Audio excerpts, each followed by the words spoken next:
Hi, good morning, everyone.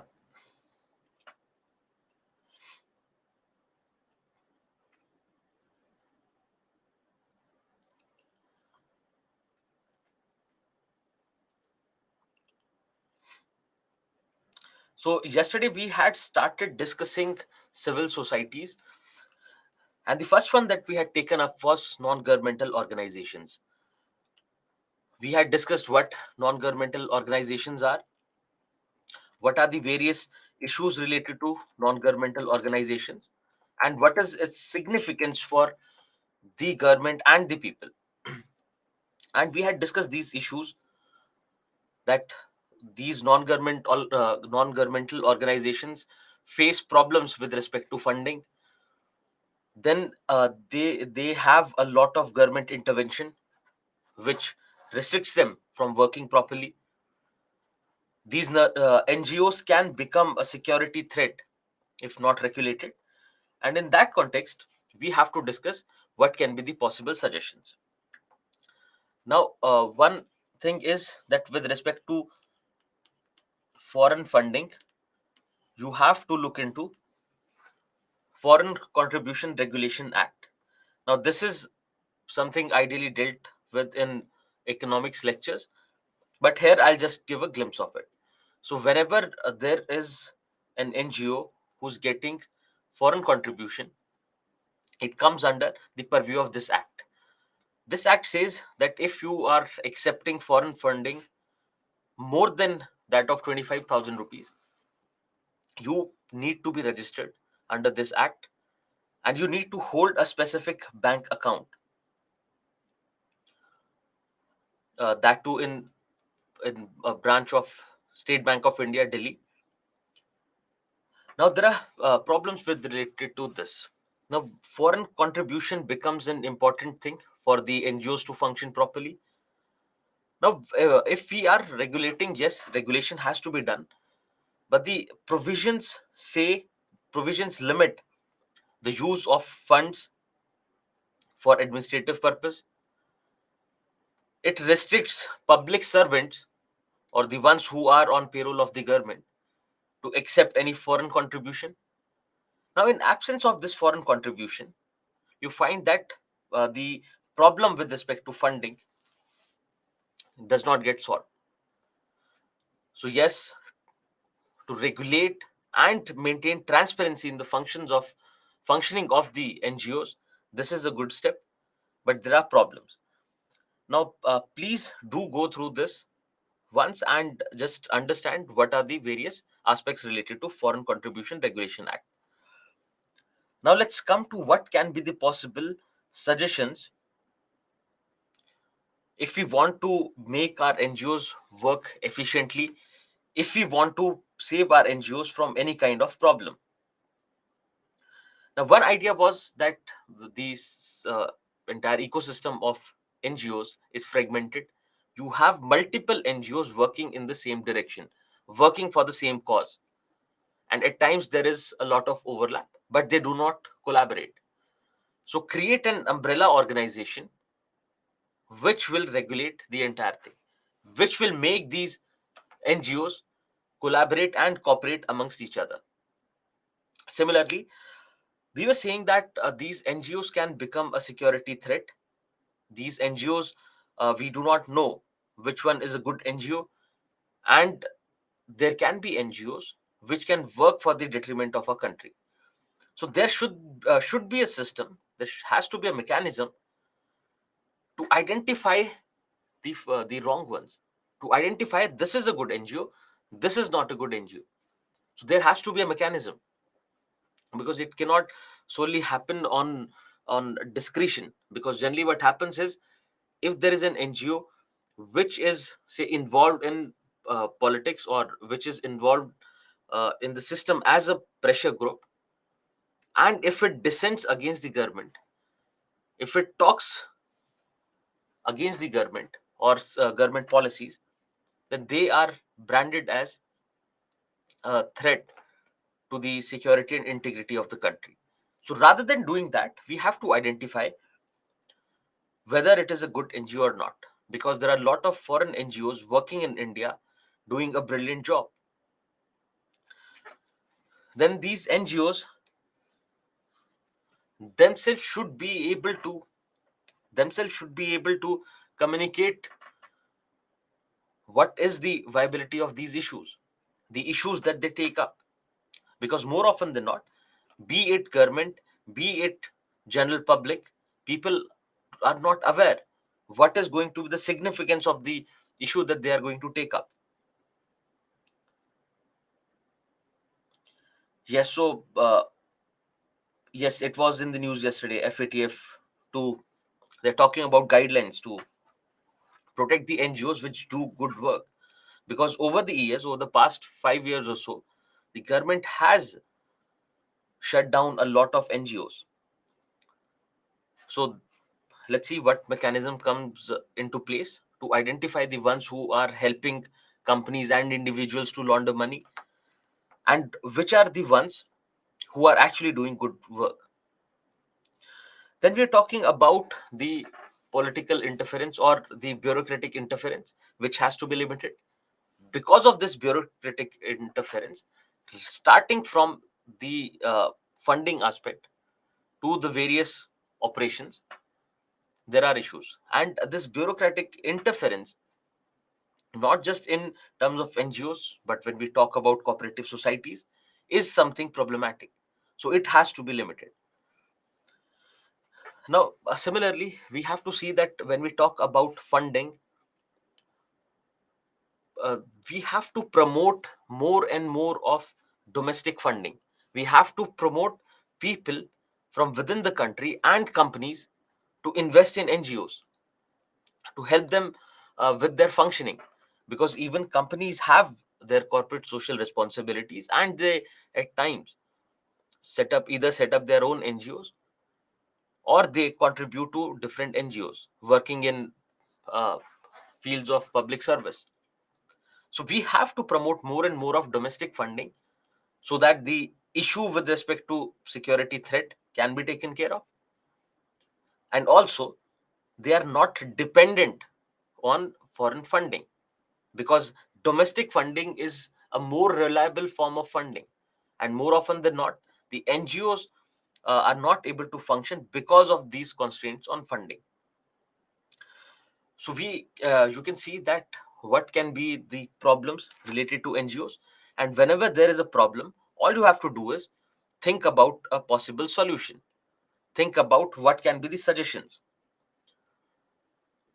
So what we can do is, so the problems with relating to foreign funding can be tackled with domestic funding. Now, the increasing politicization and bureaucratic interference in NGOs can be taken care of by limiting that. And also these small NGOs. Yesterday, someone had asked a question as well. So, why do we need bigger NGOs if we can have small NGOs work on the ground, because they'll have more reach compared to a bigger NGO? They can directly talk to people. They are working on the ground, working on the grassroots level, which is better. But you have to see that these small NGOs, more often than not, suffer with respect to funding and manpower. They do not have enough sufficient manpower and funding to even take care of the local operations. So, having bigger NGOs or merging smaller NGOs working in the same direction into bigger NGOs will actually give them, say, give them reliability with respect to funding. Will Because there are multiple NGOs, they can share their manpower, their human resources, which can solve this problem. So yes, small NGOs have their own advantage and the bigger ones have their own advantage. But think about bigger NGOs who have multiple smaller NGOs within them, because ultimately those smaller NGOs are working on the ground. They're still working with people. They're still relying on public participation. So the structure with respect to the implementation of their policies is not going to be a problem, even with bigger NGOs.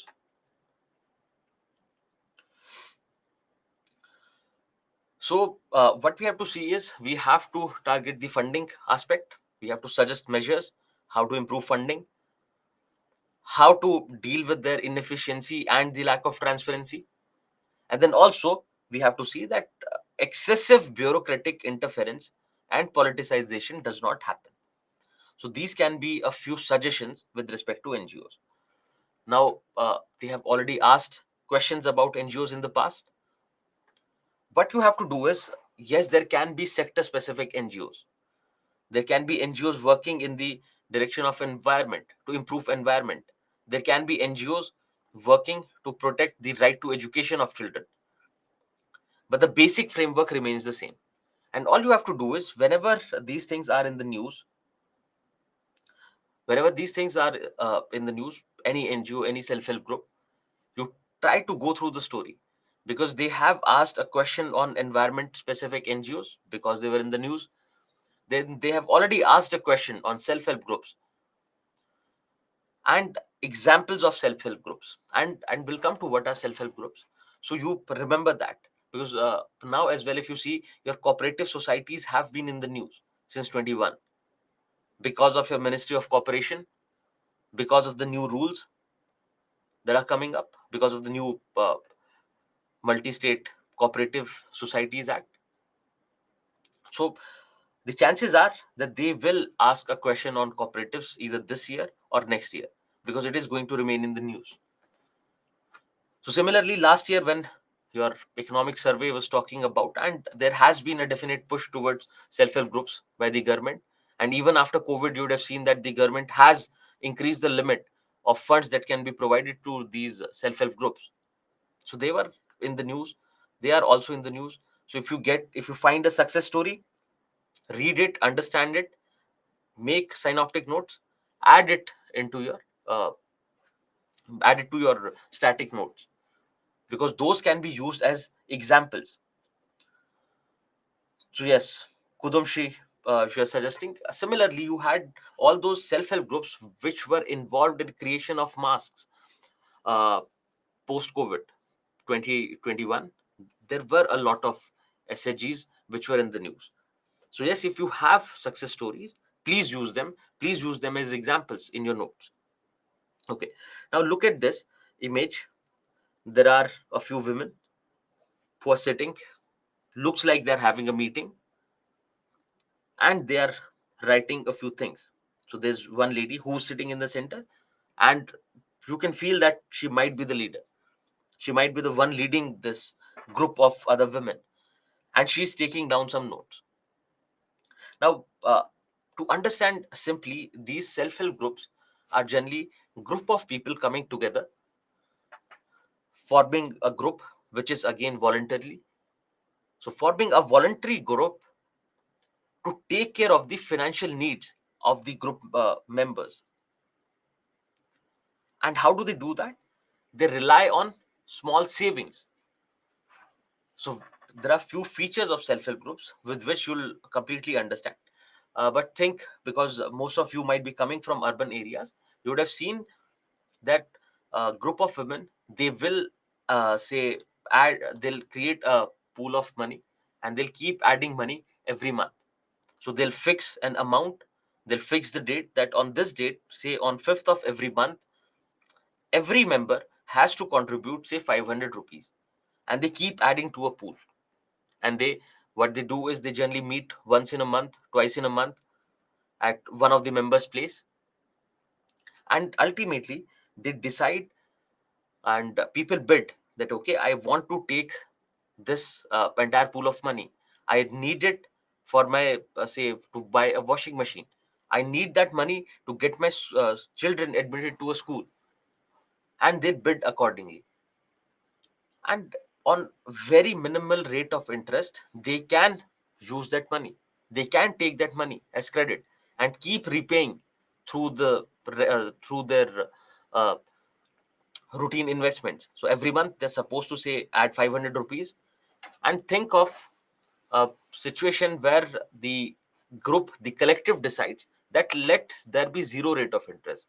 We are not going to charge any rate of interest.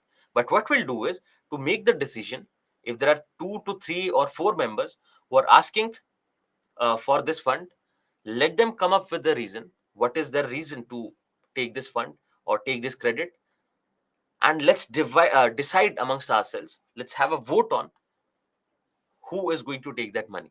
So this is the kind of basic arrangement that you generally find in urban centers. But these self-help groups are primarily a rural phenomena, wherein mostly women, and you can see close to 88% of these self-help groups are only women self-help groups.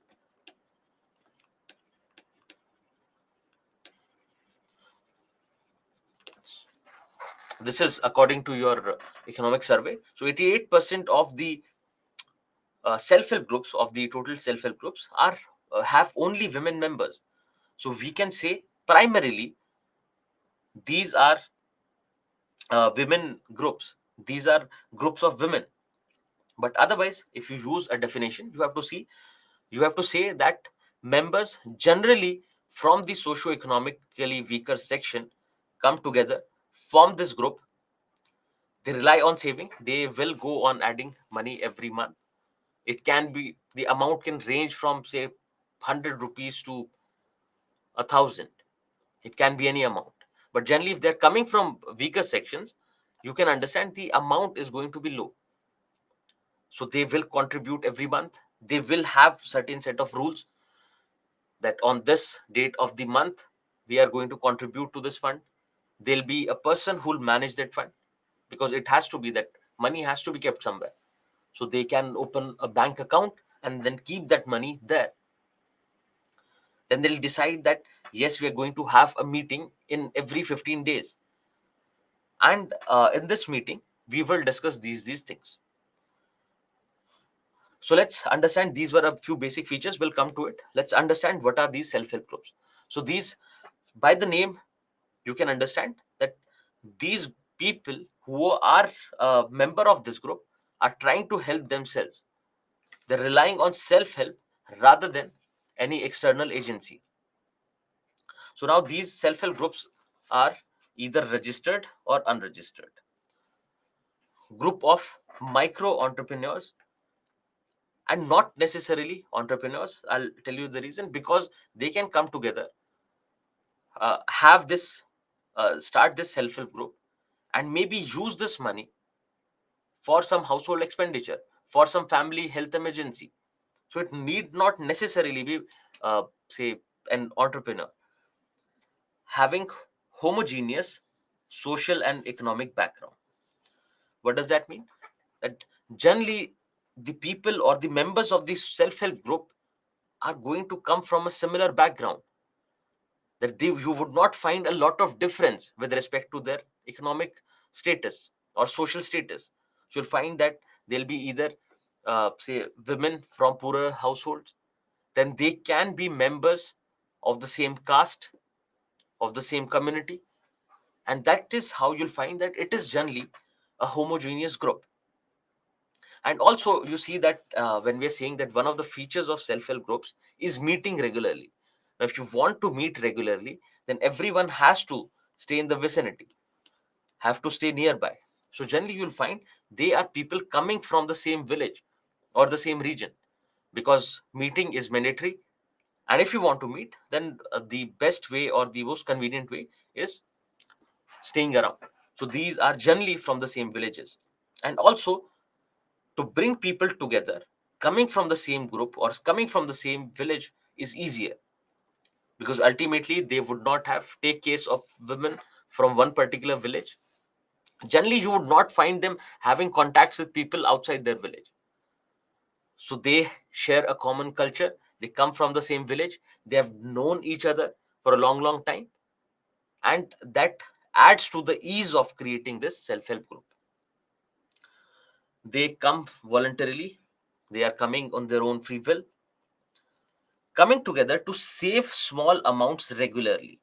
Save small amounts of money, that too regularly. So they decide a date on which you have to contribute so and so amount.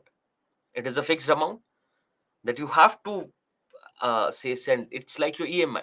So your EMI, say it is 5,000 rupees for something. It is a fixed amount and it has to be paid on a specific date. So they work in a similar way. And also you can say that these self-help groups help to inculcate a feeling of a spirit of saving, because you know that saving is important. Saving uh, tells you about the economic status of a person, tells you about how secure they are going to be in the future, how vulnerable are they to any kind of emergency. So saving is a good measure for that, because you'll save only if you have surplus, only if you have extra money. So it definitely reflects on your economic status. So it is not necessary to start a business. It is not necessary to say to be needing that money for some specific purpose. It can be so that just for the sake of having this spirit of saving, having this, getting into this habit of saving, people can join these groups. And generally in urban centers, you'll find that people are more inclined, or women are more inclined towards saving rather than investing it elsewhere. And we'll come to all these things, all those aspects. They mutually agree to contribute to a common fund that they create to meet their emergency needs on mutual help basis. So what can they do? So there, this is a group of women. They come together. They decide various terms of the group, that we are going to contribute this amount on this date every month. Then there can be a specific purpose of this self-help group as well. Rather than considering these members as individuals, now consider them as collective. As a collective, they can feel that I want to set up a business, I want to start a business to contribute to my family income. But if I try to do it alone, I would not have enough savings for the next 5-10 years to maybe start something. Plus, I do not even have the expertise. I do not know many people. Think about a group of women like this. Now, these women will tend to come together, will think that, okay, let's pool in our resources and start something together. So, these women will come together, save this money for 6 months, 10 months, 12 months, have sufficient money, start something small together, which which can benefit everyone. So, these self help groups can have multiple purposes. It can be just for the sake of savings. It can be to start any kind of business. It can be to meet a specific demand or meet a specific purpose. So you have to remember that you do not limit the definition to just entrepreneurial activities or just maybe taking care of family emergency. But you have to remember that these groups are formed generally by women. Now, these groups use collective wisdom and peer pressure to ensure proper end use of credit. Uh, Understand this. Now they have pooled in these resources. They have all the money together. They have this fund. Now either they can lend out of the same fund, which is one possibility. Another thing is your banks, under the SHG and bank linkage program, what they can do is that on the basis of this fund, on the basis of this fund that these women have say created, the bank can give them a loan. And it is this only fund, it is only the basic principles that this group has followed, on the basis of which bank can give a loan. Simply, to make it simple, understand that these women have created this fund. Now this fund, say, is not sufficient to cater to the needs of either the group or maybe just an individual. So one idea is lend directly out of this fund. Another idea is keep this as a collateral in bank, and the bank can provide you credit. Because say you have collected 10,000, 20,000 rupees, but you need 50,000. Now on the basis of various aspects, how regular the group was, how long ago the group was formed, etc., the bank will use this as collateral and provide them credit. This is another way of using this fund. And every bank, you need not remember the terms, every bank has different terms. That every bank would say that say the self-help group has to be they are created for at least 6 months. They should have attended all the meetings. They should have uh, contributed every month without fail to this fund. So they have these terms, because if the bank goes on lending money without looking into how disciplined the group is, then the chances will be that these uh, this credit will convert into an NPA. So bank looks into various aspects, that how disciplined the group was with respect to their laws, because they have created these bylaws, and the bank will see how strictly do they adhere to them or do they follow them, and on the basis of that they'll give them credit. Now what happens is, these women have come together, they have formed this group, say they are lending out of this group, they have created this fund and they're lending out of the fund. Now every member of the self-help group has a contribution in this fund. Every member has equal stakes with respect to this fund. Now it becomes the responsibility of everyone, the entire collective, the entire group, to make sure that the person who has taken that credit returns it.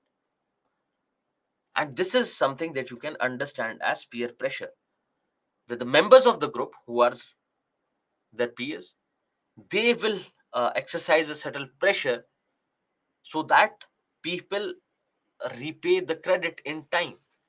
And also you can see, it is not just about the financial pool, but also they're coming from the same community, they're coming from the same village, and the community living of the villages is the subtle pressure which will work.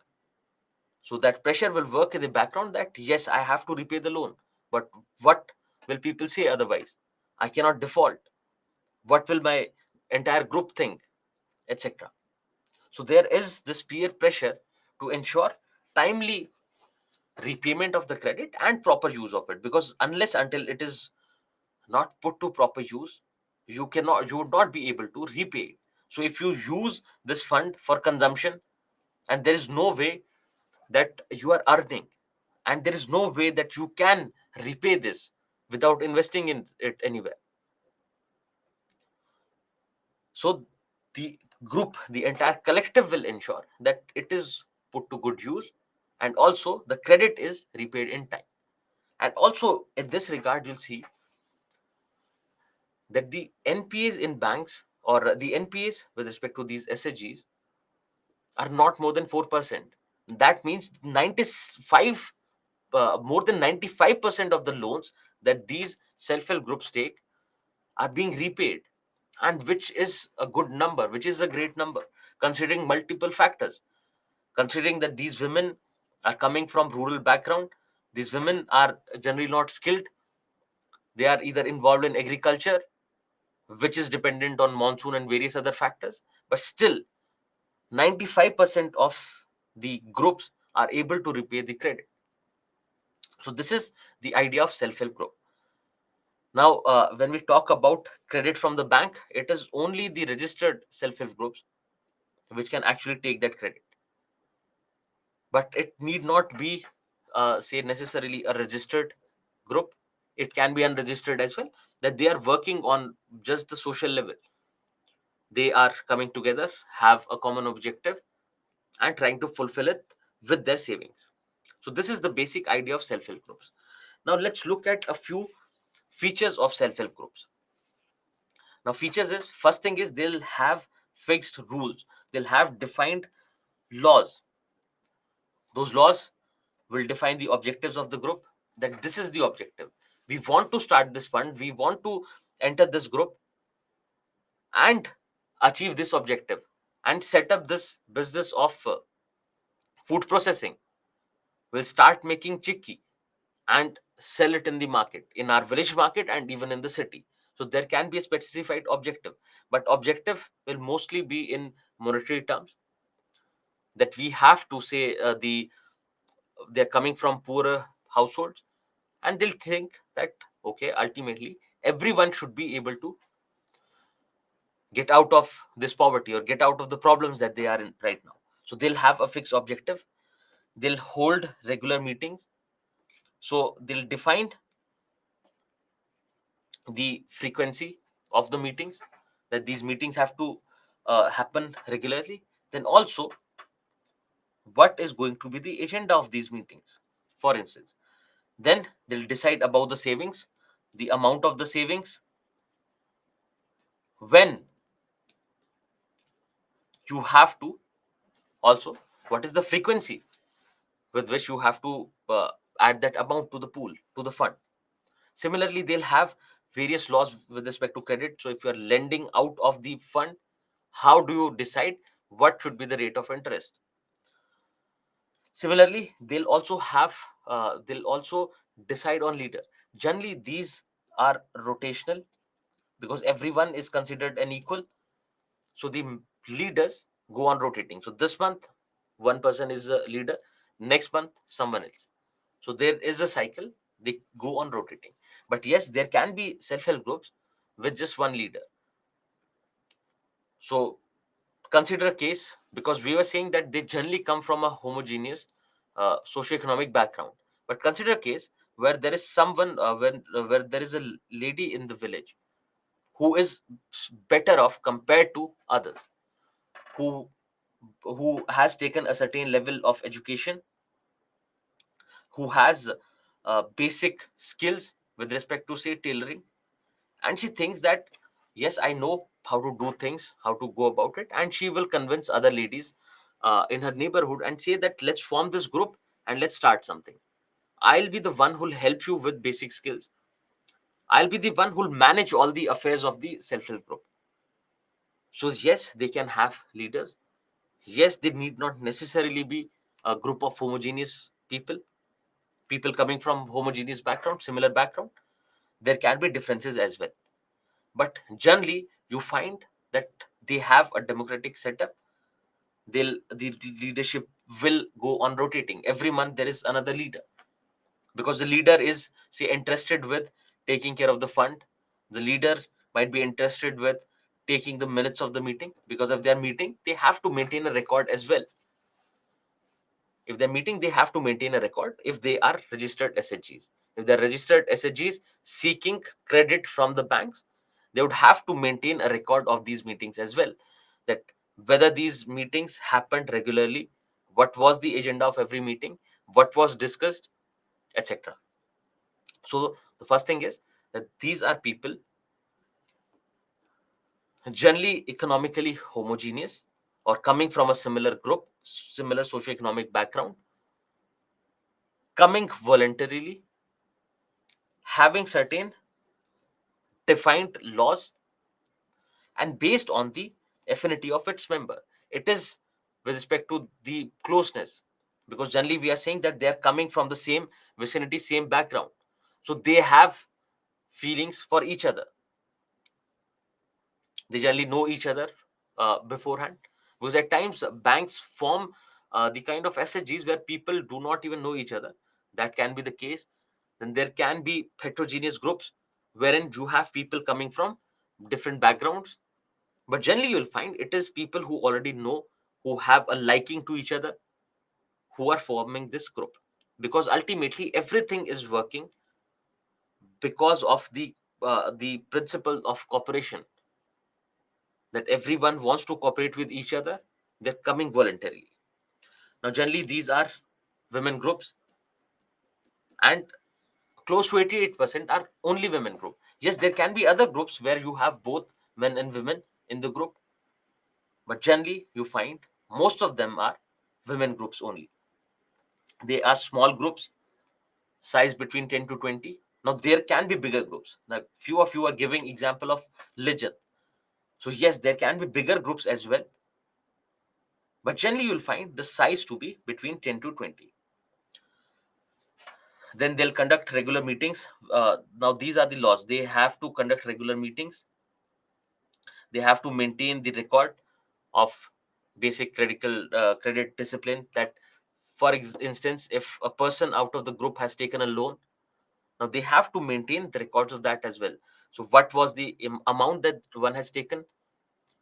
What was the amount that was decided to be, say, added to the pool every month? What was the rate of interest, etc.?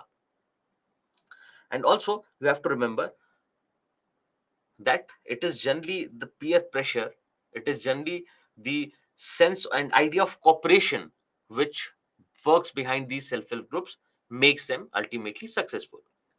So this is about the basic features of self-help groups.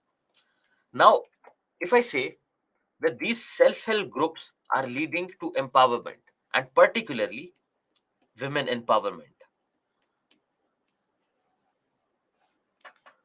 because one idea is they have certain economic objective which has to be achieved based on the cooperation, and ultimately it works as a tool of empowerment, and particularly women. So yes, you can give arguments in its favor, and someone is asked about the significance of it, so you understand this, that SHGs work in the direction of empowerment. These SHGs are consist of people who come from socioeconomically weaker backgrounds, who need to be empowered, and rather than seeking help from someone else, they are doing it on their own. They're participating in the process of their empowerment. And if you remember, when we were talking about empowerment, the first thing was that make the people who need to be empowered a part of their empowerment process. They should be the agents of their empowerment. And these self-help groups, you can see that, are working in that direction. A group of people coming together trying to help themselves. What is that? Empowerment. But what if I say, think about this. I'll just leave the question and address at the end. Just think about SHGs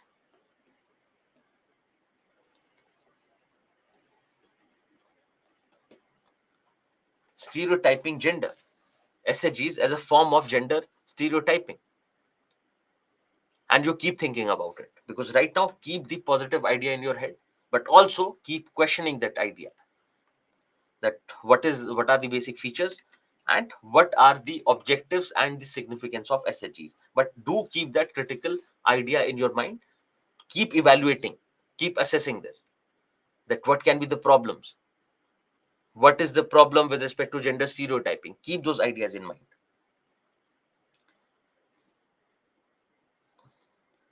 Yes, so government also has schemes for self-help groups. Like similarly, if you see that recently, not recently, but yes, after the COVID year, the government has had announced that yes, we will give more. The banks should give more credit to these self-help groups, because they do not have generally. What does a bank do? Bank, if say takes a collateral of 100 rupees, will give you a loan of say 70-75%, right? That too on the basis of your credit report. So generally, if there is if there is say default in the payment, bank can easily get their money back. Bank can liquidate those assets and get its money back. But in the case of self-help groups, we are saying that the pool is small, that the collateral is say 10 rupees, and the bank is giving a loan of 20 rupees. So bank has more risk for that matter. But yes, the government had uh, announced that banks should give more credit to these self-help groups, so that they can sustain, because they were coming up as uh, good ways of actually keeping the insecurities of people away. Because of COVID, you see that a lot of people lost their jobs, a lot of people lost their livelihoods, a lot of people lost their family members, and something had to be done. And these self-help groups were actually looking like something uh, something important, something significant, which can actually make a difference, and they did as well. And post that, that's why you see that in this economic survey, you find a mention, you find a detailed discussion on these self-help groups. Okay, so what are the objectives? Now the objectives are socio-economic empowerment of the members, and also keep thinking in terms of development as well. So yes, it is very obvious that it is empowering that group, it is empowering the group of that women. And we also have to think, how is it leading to overall development? Because ultimately the idea had to be public service, but this self-help group has specific objectives limited to only that group. How can that be public service, right? So just keep thinking about that as well, and we will address that question.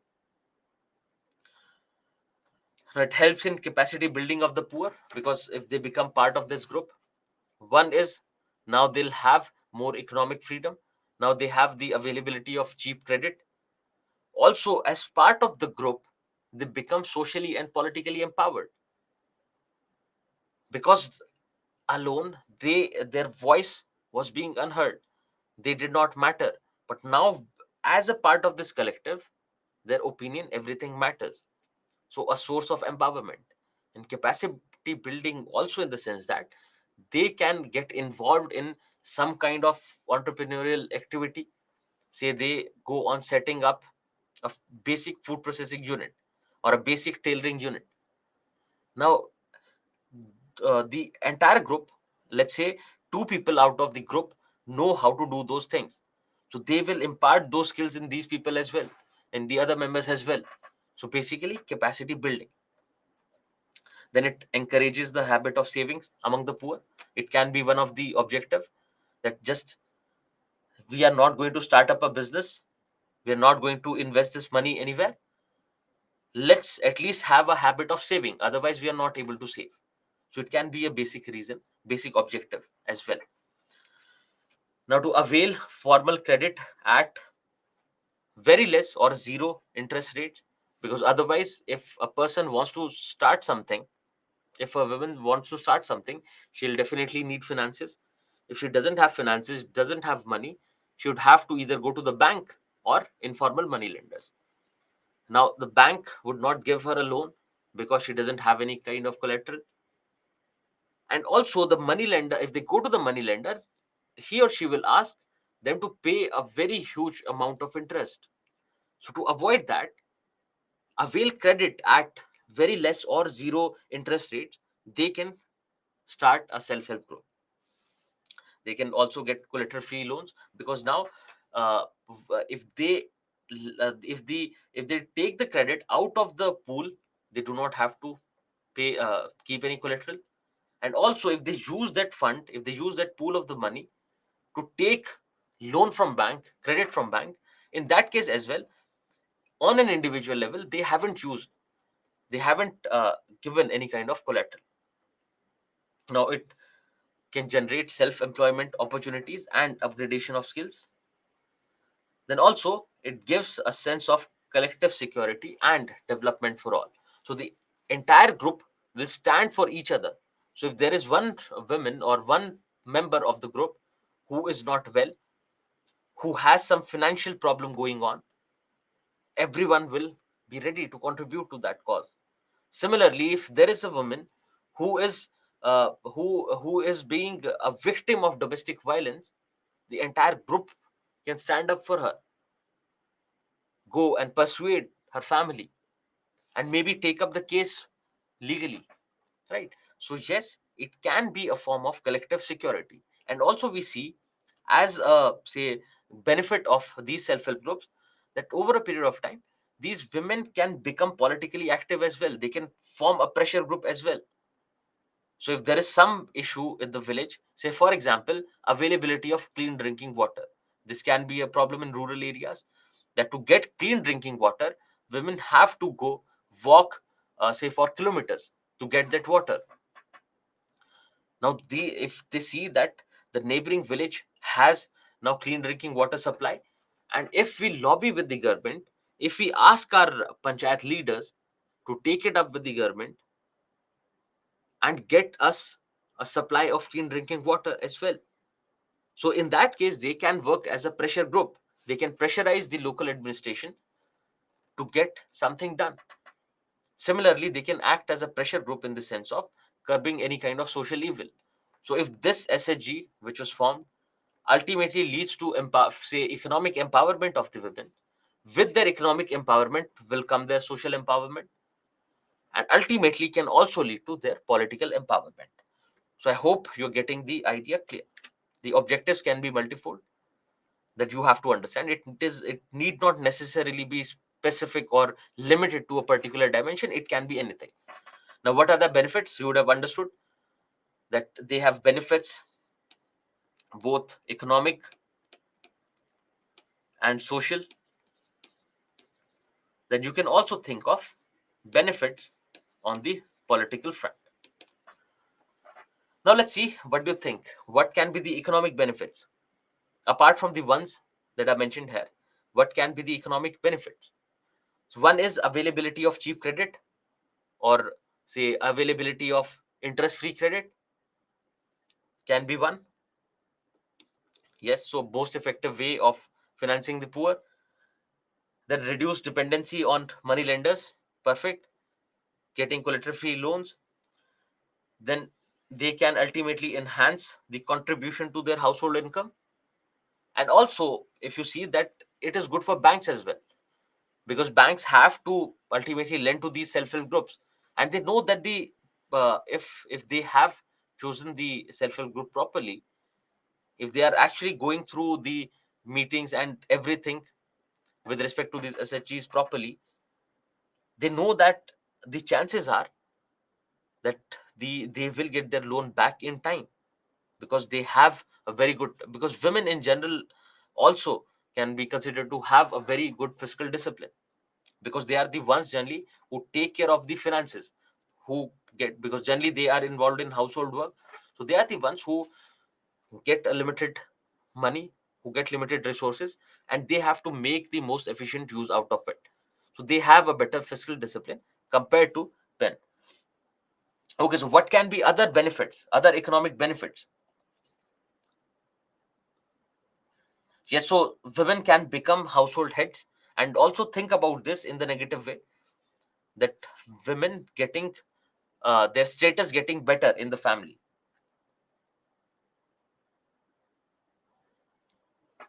Economic independence of women, great. Inculcating a habit of savings, which can ultimately lead to capital formation, great. Contribution to household income means that generally it is only the male members of the family who earn and contribute to the family income. Now, if you form these self-help groups, they can take up any kind of business activity. With that, they'll have profit and also contribute to the household income. So yes, empowerment of women in financial decision making, financial independence, and self dependence. That is great, because they are working on the principle of self dependence. They're working on the principle of becoming an agent of their own empowerment. Savings, yes, they can become helpful in the times of crisis. Great. And also think about this. Also think about this. With this economic empowerment, don't you think they'll be in a better, say, position to take care of their children, take care of the education, take care of the nutrition? So they also come as byproducts. They also come as byproducts, because now these women are more aware. Now they have financial autonomy, and couple financial autonomy with awareness. Now they know what to spend on, that it is education which is important. It is education which will ultimately uplift them. So they will be more inclined towards providing their children with education.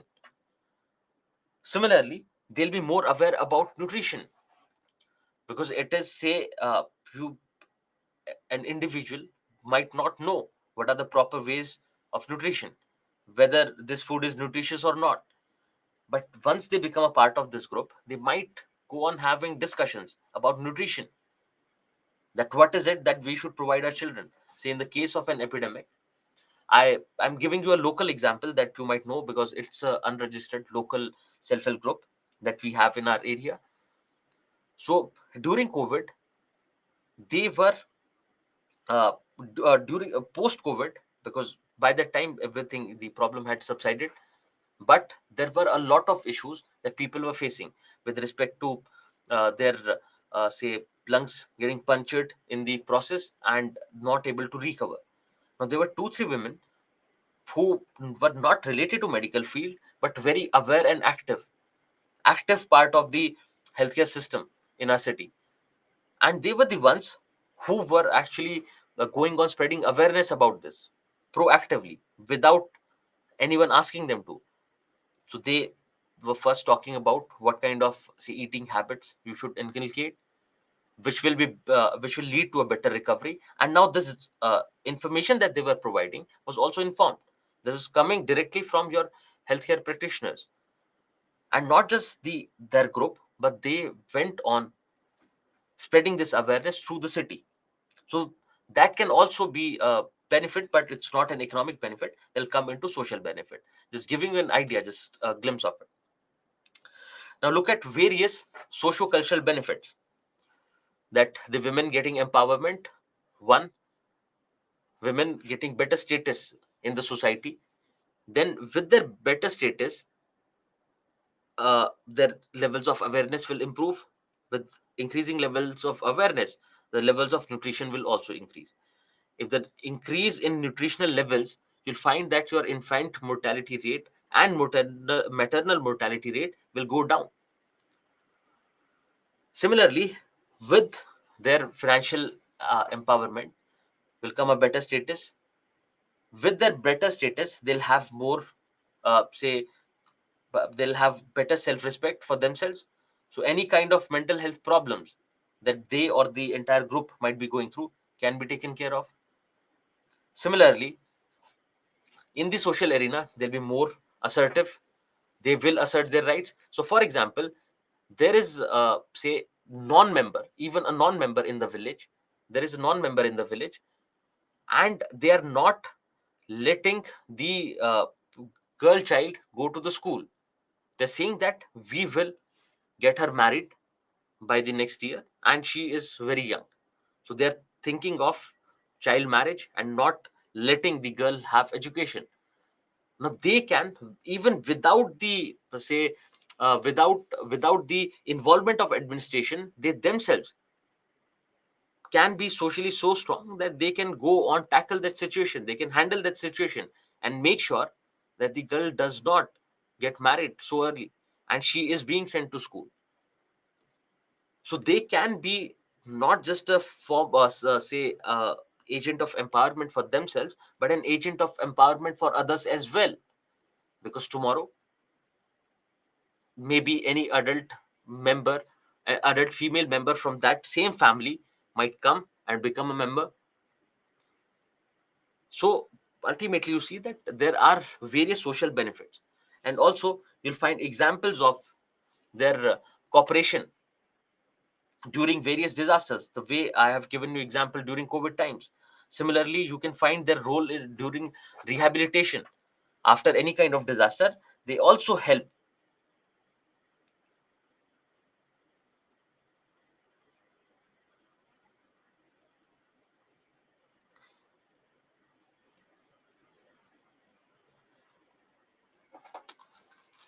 So they can also help with any kind of, say, disasters, incidents, etc.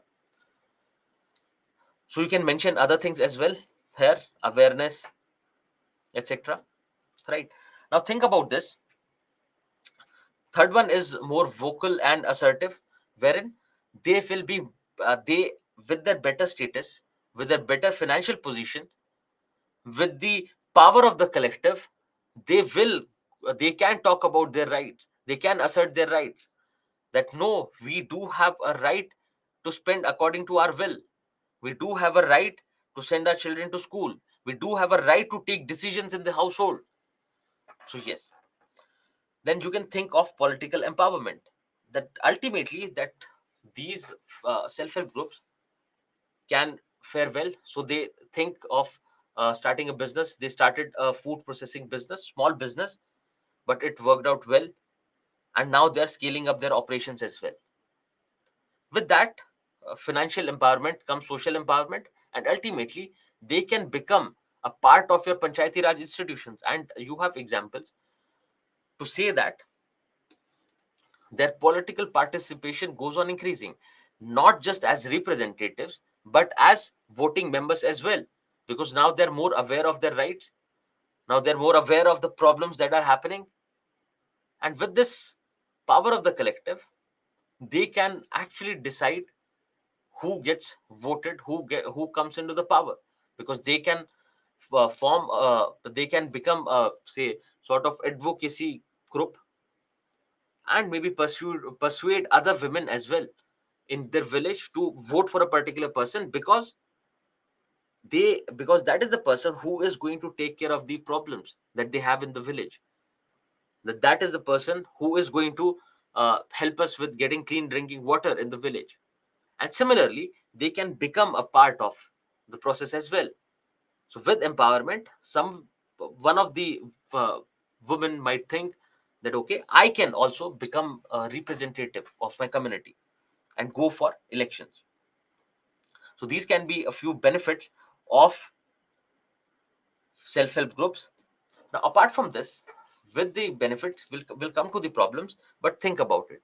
Now, if we are if the self-help groups are helping improve the levels of nutrition, if they're helping with infant and maternal mortality rate, it is better for the government, because now they have to spend less and less.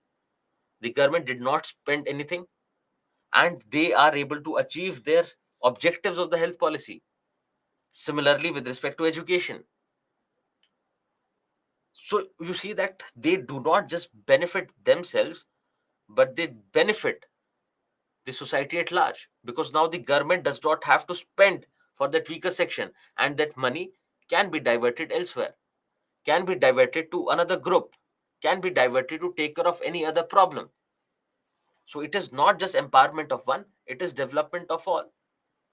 And it ultimately, you can see, that targets both empowerment and development, because primarily we are looking at civil society as factors of development. But at times you find that they will empower a specific group, but with the empowerment of that specific group, you can achieve your developmental goals instantly.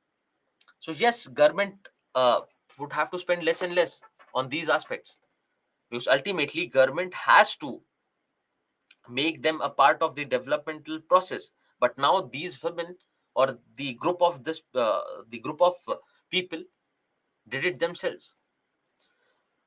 So okay, these were the benefits. Now with benefits, think about say bettering status of women in the society.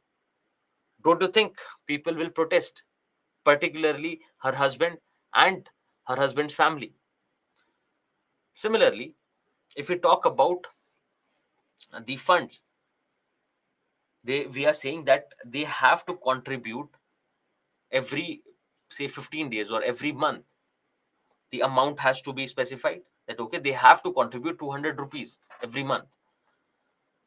Now, do you think that it will always be possible? Because before they start earning, would it always be possible for them to contribute regularly? Because there can be problems, there can be chance happenings in the family that they are not able to. Now think about these women getting to have meat regularly. If they want to meet regularly, they would have to take care of their household work and take care of this self-help group work, dual burden of work. Similarly, if they have to meet regularly, there can be resistance from the family, that why are you going to that group, why are you going and sitting there having chit chat, because they might not understand the importance, the significance of a self-help group. So similarly, let's see what can be the other challenges. So I hope you are able to understand. Let's do one thing. Let's take suggestions from you. So yes, the benefits, other benefits can be reduced violence at home, etc. So benefits we have pretty much understood. Let's talk about what can be the problems, what can be the challenges. And if you want to talk about challenges, start from the features itself. Start from the features of self-help group. So let's see how you structure it.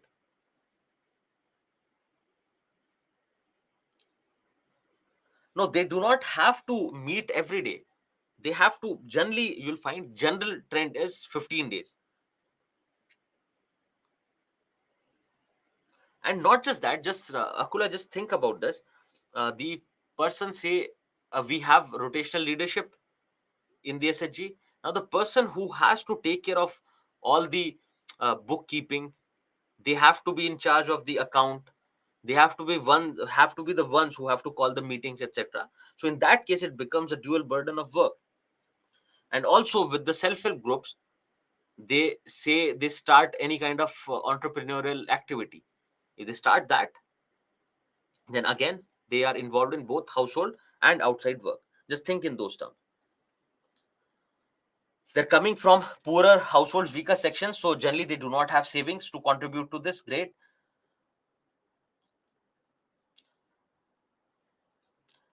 We cannot say no males. We cannot say no males because there are mixed groups. Generally, it is being done by women.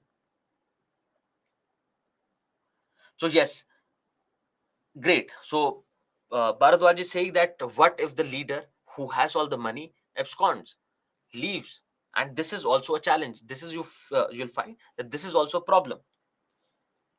Generally not accepted by society. Great.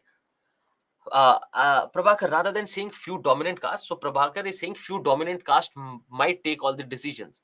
So you can say uh, it can become person centric because the person with the most skills, the person who is, say, most empowered, can ultimately take over the entire group.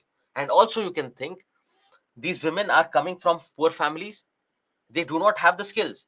So, for basic bookkeeping as well, they might need help of an individual, help of an outsider.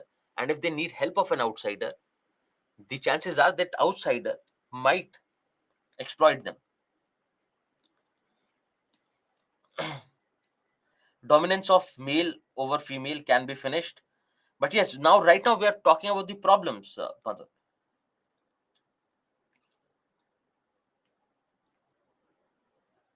Caste based discrimination can happen, absolutely. Lack of awareness, easily getting cheated. Okay, someone had already mentioned that point. Shelly had already mentioned that point. Being a part of the patriarchal system, women are still subservient to the men and elders in the family. Okay, Manish is saying, Manish has made an interesting point, but we have a counter argument. So he's saying that since there is no formal legal obligation, it is just moral obligation, the chances are that they can default. And you think about this. So one thing is, yes, when they take a loan from a bank, there is a legal obligation as well, because you are part of the group and the entire group has to repay the loan. But let's say the person is taking credit out of the self-help group, but you'll still find with the numbers, you find that it is moral obligation which plays an even important role. It is uh, much better compared to any kind of legal obligation. So legal obligation can be to, yes, I have to repay the loan, but now you have that pressure. The you have your peers, you have people from your community, you have members of that group whom you have a liking for, whom you have a sense of cooperation for, whom you want to look in a better position in the future. So the chances are you would not default, and that is why you see the very good uh, numbers with respect to credit. Yes, so various forms of discrimination can happen. Lack of awareness about various processes. So lack of awareness about taking a loan from the bank. If you wanted to take a loan from the bank, they might need a middleman who can exploit. They would not get huge amounts of loan from the banks. Yes. So yes, regular in because they need not necessarily have a regular income. So how can they contribute to the savings regularly?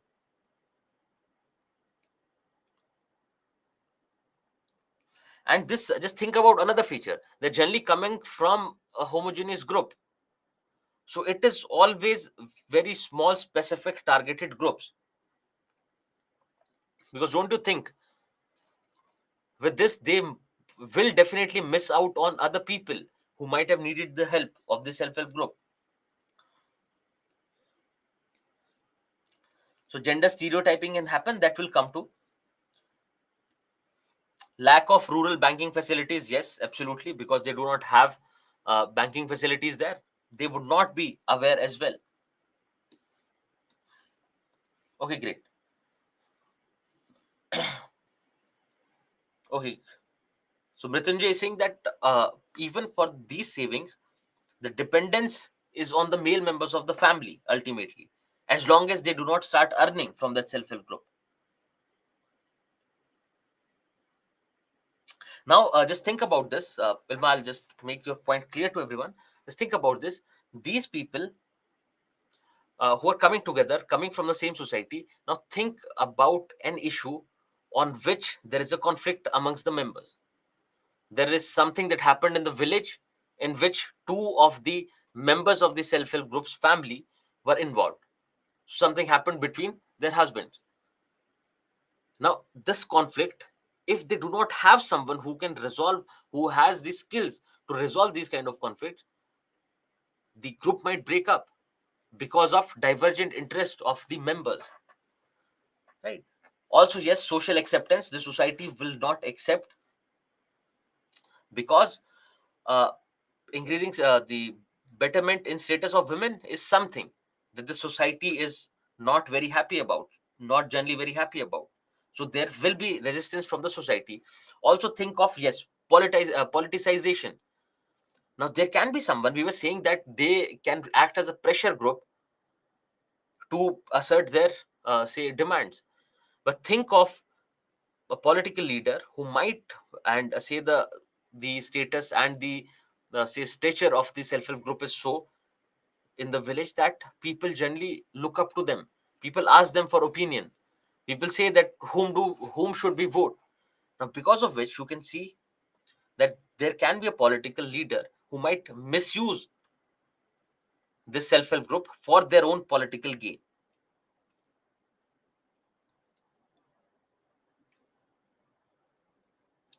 Great, so you have pretty much highlighted everything, and do not worry if your point has been missed.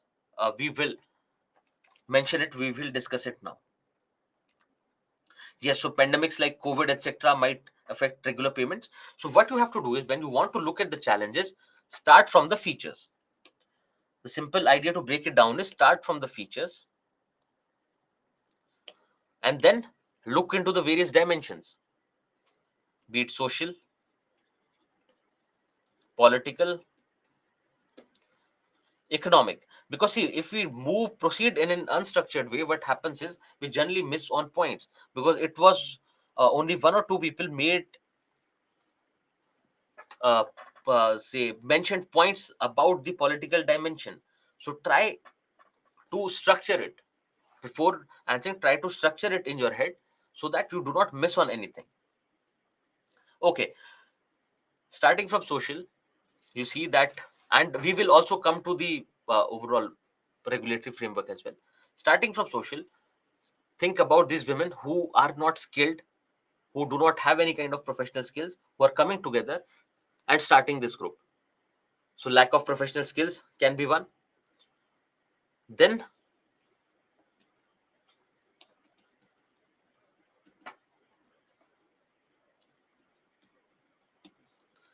then if you look into this, they're coming generally from the same group. Thereby you can say it is somehow leaving out other social groups. They're coming from a homogeneous group. Now in homogeneous groups you would not find diversity. Without diversity, you find that the entire group generally might lack awareness with respect to basic things. They might not have, they're coming from very weak sections of the society.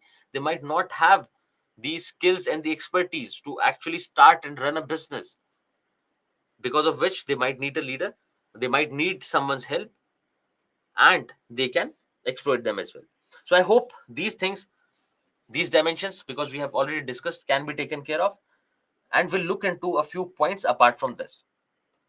So these points are here: that you do not have proper availability. Then you have regional differences with respect to self-help groups, that most of them are there primarily in the southern states.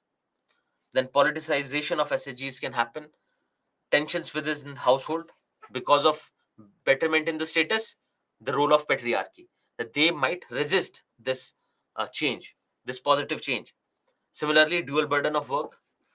Now, if you see that these SHGs are primarily a rural phenomena, you find them primarily in rural areas and they miss out on urban areas.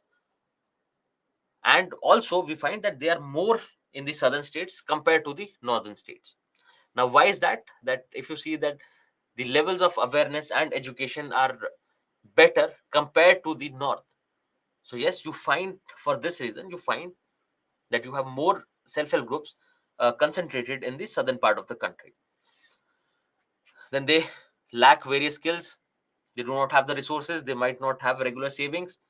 And also, you find these self-help groups remain small. They are generally not able to scale up their operations. And once they reach a certain threshold, they're not able to go beyond this. That uh, also works as a glass ceiling. If you remember from women, that also works as a glass ceiling. Now, also come think of this point. Now, we're saying that it is generally women group. So one idea is that it is generally seen and assumed that women are going to be the weaker persons, weaker gender in the family. One idea. Another idea is the kind of work that these self-help groups take up. So they'll take up tailoring, they'll take up food processing, and these are the kind of work that generally women are stereotyped to be doing. That generally women are expected to be doing, and this is how you can say that it enforces gender stereotype. Yes, okay. So membership norms can also be a problem, that they keep the meetings too frequent, or they keeps the meetings say once in 3 months, once in a quarter, for that matter. How the see the spread of these SHGs in southern states is not a problem for southern states, but we have to see that there is regional disparity in the country, and the northern states are, or the northern states are lagging behind. Okay, so these can be a few challenges. Now let's look at others.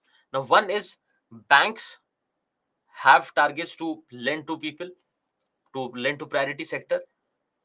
So the banks lending just like that, just to finish off their targets. Similarly, a lot of NGOs open these self-help groups because a lot of NGOs work in this direction. So they'll go from village to village, from community to community, motivating women to start these self-help groups. And they'll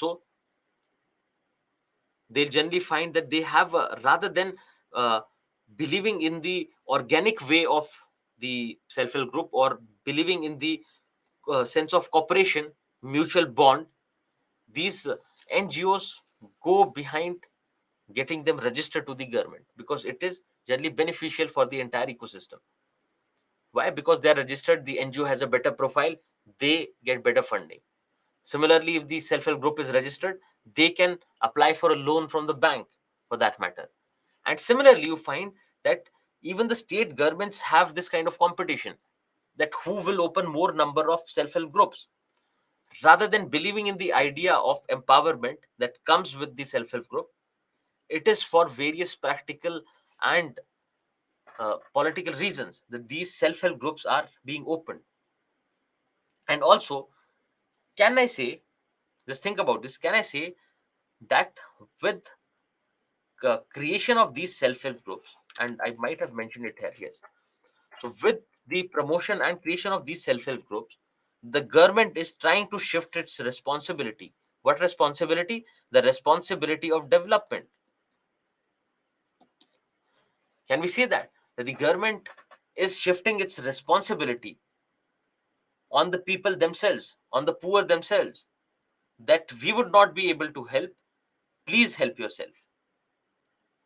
Can we think of this in this term?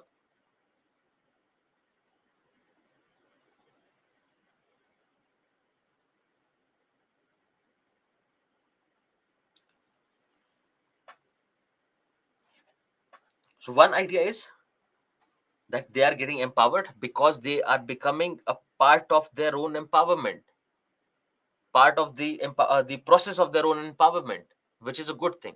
Second thing is, it looks like the government is shying away from taking up its responsibility of development of all. And also, how SHGs enforce gender stereotypes has already been seen. Why are we taking up this dimension? Because they ask questions on specific things, and these ideas should not be missed out. Because one idea is that rather than being say a, being a process of development, SHGs are merely a process of empowerment. They do not develop the entire society. They just talk about specific needs of a certain group. But it is all about their empowerment and financial independence. So yes, that is one of the objective. But ultimately, if you think in the process of development, everyone should have so everyone should get help of the government for their development. Ultimately, we are saying that one force of development or one agent of development is your government, and the other agent of development is your civil society. But if civil society in the form of self-help group is focused or limited to a certain section, what about the larger idea of development? That's what the point is. Now, if you talk about gender stereotypes, it can be thought that initially uh, the woman is dependent on the family, or is dependent on her husband for those savings. Then also the type of work that they take up,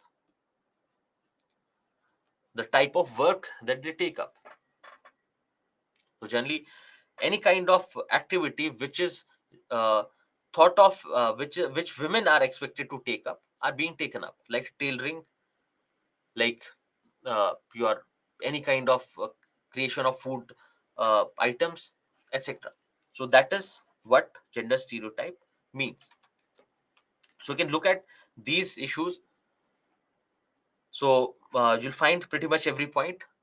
For example, the challenges are unavailability of banks, the government having a target based approach rather than believing in the organic nature of these self-help groups just for the sake of targets.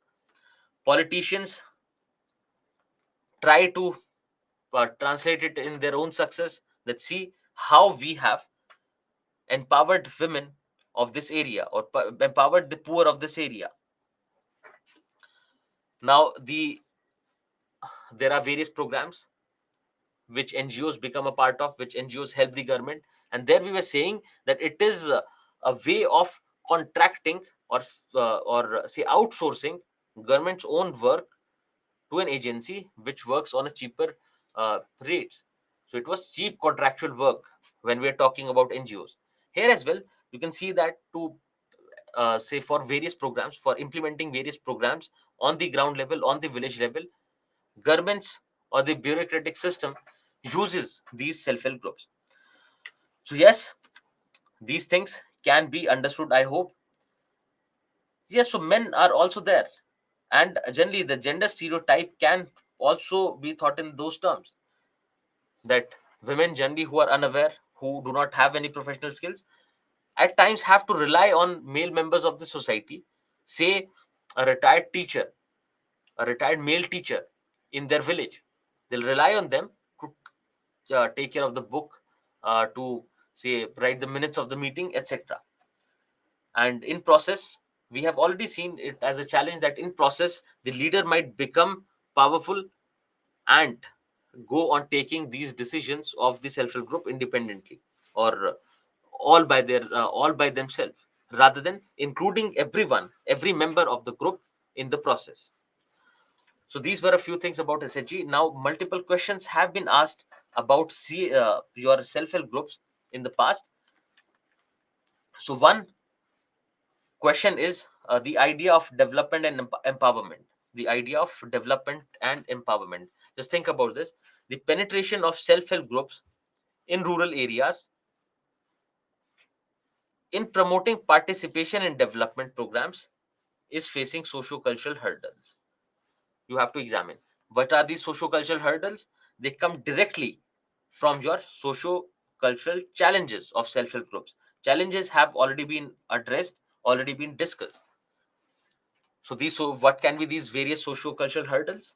You have already seen that the family might resist them to become a part of the self-help group. If they start doing better, the husband might get jealous and can lead to domestic violence. It leads to dual burden of labor on women. Then also, you find that various issues like your caste differences. If they can be from the same class, they can be all poor, but they can be from different castes. So the case can be that the dominant caste goes on dominating the entire group, or there can be issues because of the caste, that someone is there from the so-called upper caste, someone is there from the so-called lower caste, and they might find themselves in conflicting positions with respect to a few things. So let's look at the structure of the question. This part, I think this body part is pretty much clear. This body part should be clear that we have to talk about socio-cultural socio-cultural hurdles. So these socio-cultural hurdles can be mentioned. I've mentioned them here, even though they're mentioned there as well as challenges. But look at this. So this is the body part. Now look at this question. What we have to do is, uh, it is facing socio-cultural hurdles. Think about what other hurdles it can face. The self-help groups, the penetration or the promotion of self-help groups, what are the other hurdles that it can face apart from socio-cultural hurdles? One idea. Another thing is, it might not necessarily face a challenge, because there can be very open societies where they do not have these kind of problems, right? Then another thing is, if there are problems, if there are these challenges, what can be the solution? So we know our conclusion simply that we can identify a, say, potential uh, solutions for the above challenges, right? So you have to make people aware, etc. You can The government can go on scaling these self-help groups, etc. So yes, solution is done, conclusion part is done, body is done. Now let's think about introduction. Think about introduction. What kind of introduction can you suggest? One idea I've already given. You can mention other types of hurdle. Apart from socio-cultural hurdles, what can be the other types of hurdles?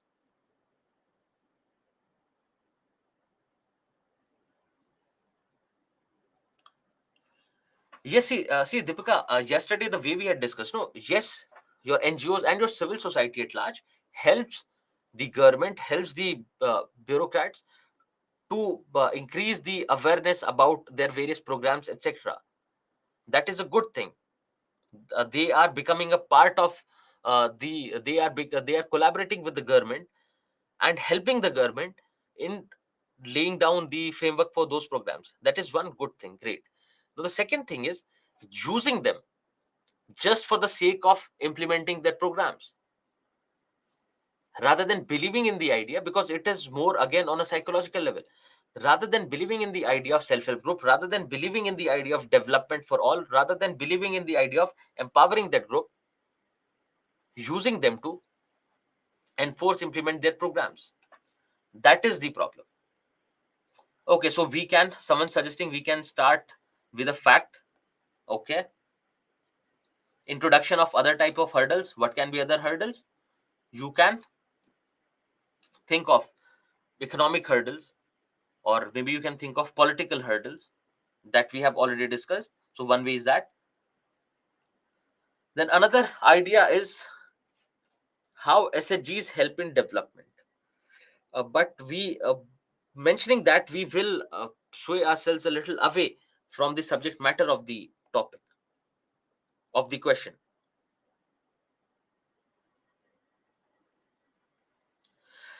You can use conclusion and way forward interchangeably. See, way forward is what can be done, because conclusion need not necessarily be a suggestion.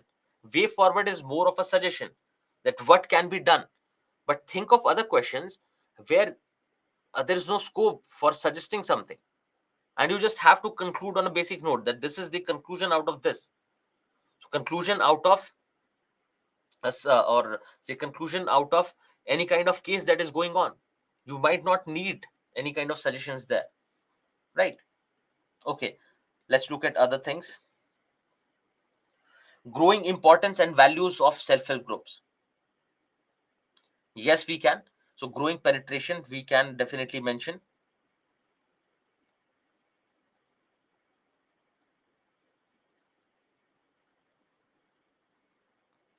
So, okay, Deepika is asking, so can we start with defining what are self-help groups and what are hurdles they face? Now, let's look at the question. The thing is, self-help group, again, is not a technical term, so you need not define it. And yes, you can definitely, you can just use two lines. You can say that these self-help groups are voluntary groups of primary, of generally voluntary groups of women who come together, save money, contribute to a fund, etc. So you can just highlight three, four major features in a line, and then move on to the kind of hurdles that they face. But mention the hurdles apart from the socio-cultural hurdles, because you have to ultimately write these socio-cultural hurdles in the body part. So, see, yes, yes. So Payal has asked a question: if other hurdles, if they have not asked about other hurdles, why should we write them? That's why we are saying that we are using them briefly. Now you have to write in 200 words. If there are 200 words, then it is better to say give around 150 words to the body part, and maybe 50 to including both your introduction and conclusion. Now, if you have to give introduction, you can just simply show the dimension. We are not giving it say due importance. We are not giving it a lot of importance. We are just mentioning briefly. Just mention a couple of hurdles, that apart from the socio-cultural hurdles, there are various cultures in form of bureaucratic interference, in the form of uh, economic dependence, in the form of availability of inadequate banking facilities.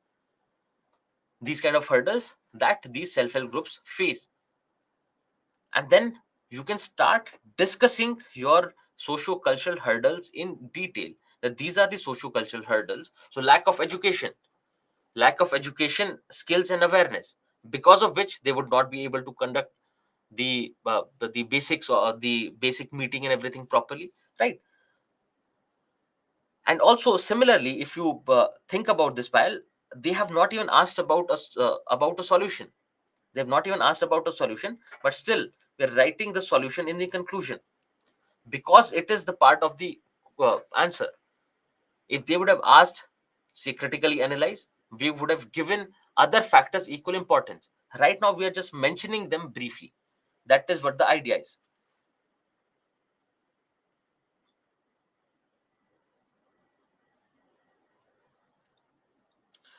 So, yes, you can also mention briefly about their importance in the introduction, definitely.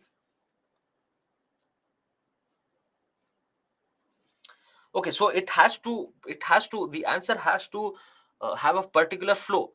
It needs a proper flow, right?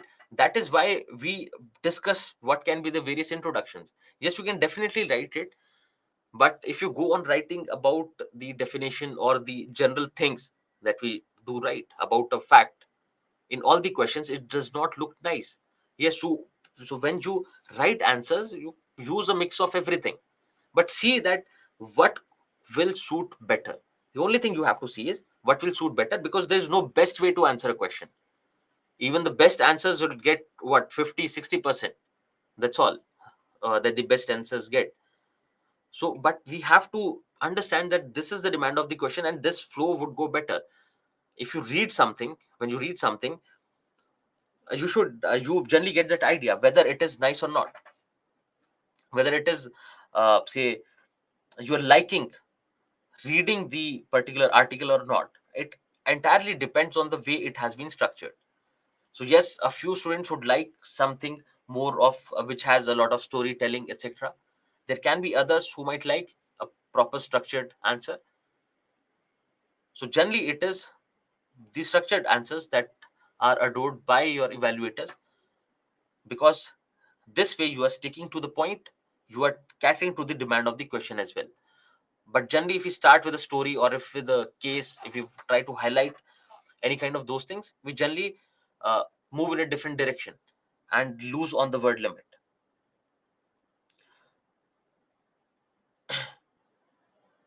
Yes, you can start with the definition of SHGs. Should we be writing in paragraphs or point? We have already highlighted this multiple times. There are questions where you need to write in a paragraph. Then there are questions where it is better to write in points. Now, in a question like this, what you can do is, your introduction is a paragraph, right? Is a paragraph. Your conclusion is also a small, brief paragraph. Now, your body can be in points. Your body can be mentioned in points. So it can be a mix of both. We do not have to say strictly keep it as a paragraph based answer or a point based answer. So it can be a mix of both. So I hope you got this question. Now, apart from this, we have one more question to discuss. But apart from this, you see what can be the suggestions. So the problem is not having the proper skills. Provide them, impart skills in them. Then the problem is that the meetings or other agendas of the self-help group might not happen regularly. Monitor them, evaluate their performance, because that's what banks do. They do look into these aspects, but it is only limited to the SHGs who are borrowing from the bank. Then raise the levels of awareness. Now these banks and other microfinancial institutions can also have their own uh, self-help group sensitization programs, wherein they spread awareness with regards to these, and also sensitization in the sense that, think of government. The government can promote any say industry manufactured good, but the government can also in a way promote these locally manufactured goods. And not just government, the society at large, that these are good quality things. Why not use it, so that it works out better for those women or the group which is creating that product. Now NGOs can help in training them, and the training should not stop once they have started their work. The training should go on through the various stages of their working as well. So there can be various schemes. So you can, rather than providing just subsidy, you can incentivize the market. So yes.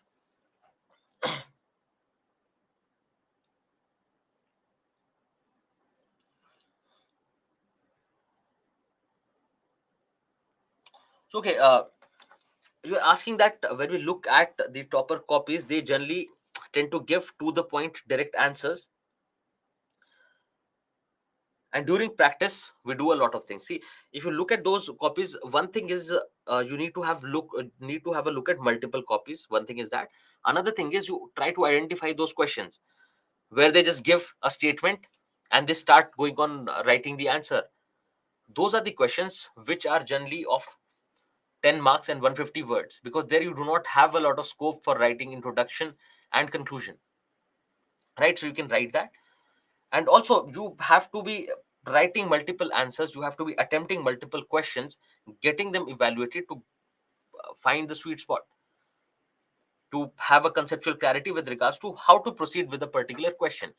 Because generally, another problem is, if you write those kind of answers, and a few of you might be writing those simple point wise answers without giving due importance to the introduction and conclusion. Maybe you might be writing those answers for 250 words, and you would have seen that you would not have scored well when the copy is evaluated. So what you have to do is, you just do hit and try. You try writing them in a proper structure, and you see whether there is a difference in the marks that you are getting or not.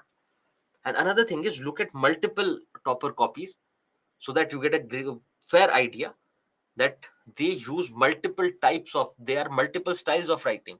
It is not just limited to that, because writing in points, point wise format every time does not work. because there can be questions where you do not have a lot of points, and what you have to do is you have to expand, or you have to write on those points. So you have 3 points and you have to expand those points. And there can be questions where, yes, there can be points, but you are not able to recall what all can be written, what all can be mentioned there. So those things can become a problem. Yes, those copies, the topper copies that you find online are not provided by UPSC. They are generally from various institutions where they had been writing your test series. But you think about this, the test series goes on around your mains examination. And if they're writing 1 month before the examination, the chances are they would not be able to improve a lot on what they have written. So they will end up writing similar kinds of answers in the paper. So it is pretty much, say, you get the essence of how they are writing. So who would be responsible to monitor and evaluate? See, one thing is that there should not be bureaucratic interference. That should be there. Let's not have bureaucratic interference in working of these SHGs unless until there is a need, unless until there is a problem. So one thing is that the banks are providing these loans. So what they do is they generally initially, before providing the loan, as I've told you, that they go through the details, that okay, how long has this SHG been formed for, how frequently are they having their meetings, what is the participation rate in those meetings, what was the agenda of those meetings, whether they are keeping records or not, and if at all they have taken any credit within the group, what was the payment structure, what were the payments timely or not. So look at these criteria, and basis that they give the loan to SHG. Now post that, they do not stay in touch with the SHG. Once they've given the loan, they think their responsibility is done. But the better thing is, because ultimately the banks have specific people for this designated task. So what should be ideally done is they should be monitoring that how are they using that money, how effectively is that money being used. Is there a role of a middleman who might say lead to the breakdown of this these self-help groups? So this basic monitoring has to be done, so that they know that whatever money they have provided, whatever credit they have provided, is being used properly. Let's look at the next question. And Satyam, when we come to cooperatives, you'll understand the difference between self-help group and cooperatives. There's a lot of difference, though. Again, they also work on the principle of cooperation, but there are differences. Let's look at this question. Can the vicious cycle of gender inequality, poverty, and malnutrition be broken through microfinancing of women's self-help groups? Explain with examples.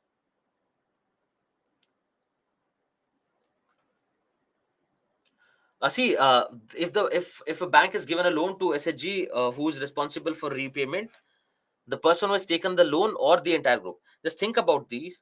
Just think about this. Uh, the loan is given to the self-help group which is registered. Now, the registered self-help group will have the details of the members. One, second, the loan is being given on the money, say money that is being saved by the self-help group. So it is the self-help group who has the responsibility to pay, because the bank does not know any of the individuals there. The bank knows only the collective.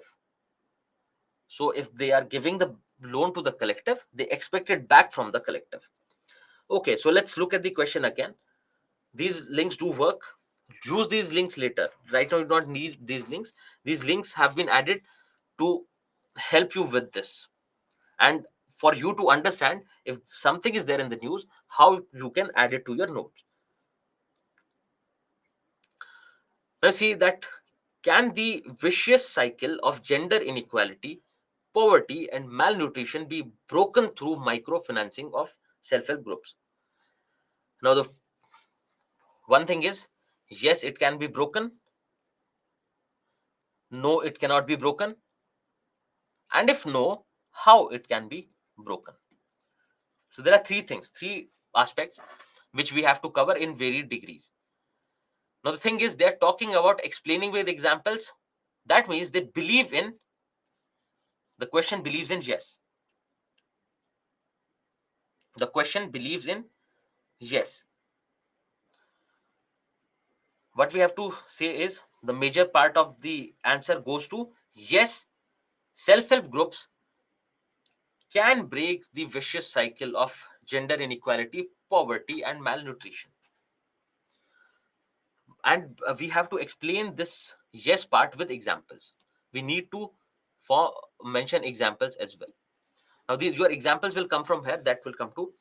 Now, think about yes. What you have to do is how you have to answer the how of it. That how your self-help groups can break the vicious cycle of gender inequality, can break the gender cycle of inequality. Think about this. What you have to do is you do not have to create these cycles there, because it is ultimately you have to show how you break it, so which becomes say a task. So what you have to do is mention three uh, 3 to 4 paragraphs in your body. Let it be in body. So just think about how self-help groups can break this vicious cycle of gender inequality. So say unequal status of women. With the unequal status of women, they do not have any kind of authority in the family, be it economic, be it otherwise. If they do not have that, they would not have any kind of say in the family. They would not be able to say that, okay, it's high time that we get a washing machine, because a lot of time goes on in that. For instance, they would not have a say. If they do not have a say, if they do not get empowered, they ultimately stay unequal. Think about this. If the women are unequal in the family, if there is gender inequality in the family and in the society, because of that gender inequality, they would not get a job. If they do not get a job, they do not have financial autonomy. If they do not have financial autonomy, they're dependent on the husband.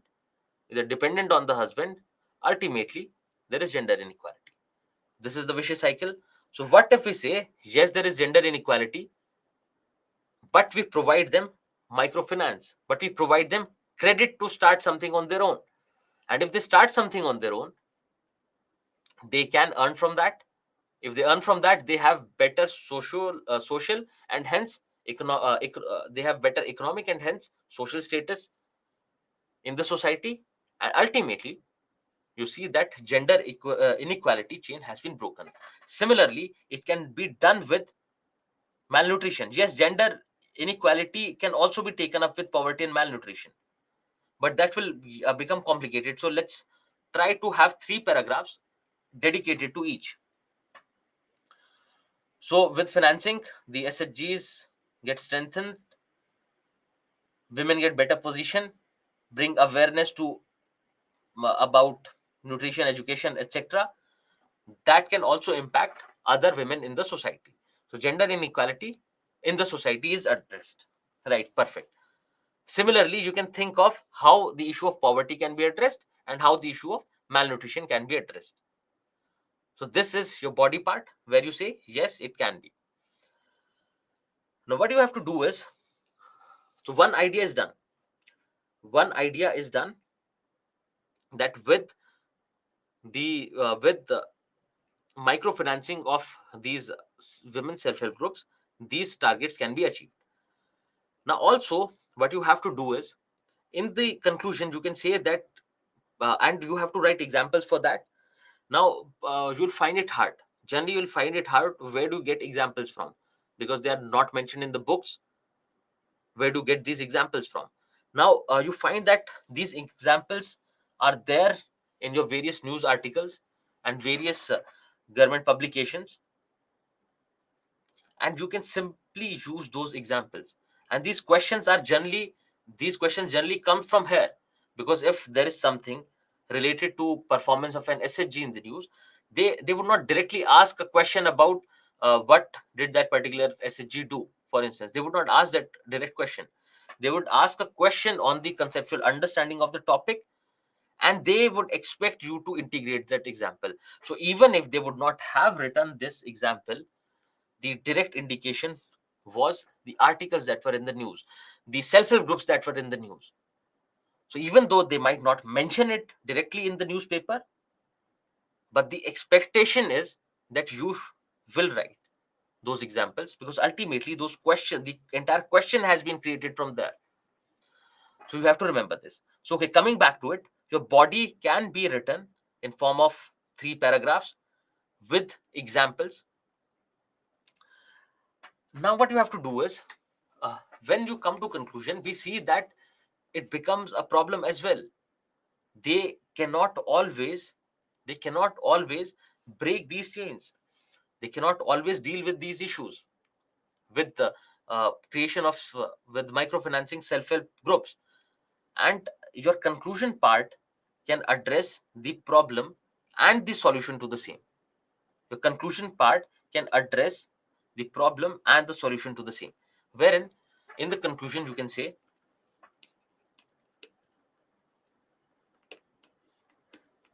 that what kind of challenges are there, very briefly, what kind of challenges are there which these self-help groups face, and what can be a quick solution to this. Right. Now let's come to the introduction. Now one aspect is that the no has to be given very less importance, and your conclusion should look more like a way forward, how we can strengthen these self-help groups. Conclusion should be more biased towards strengthening these self-help groups.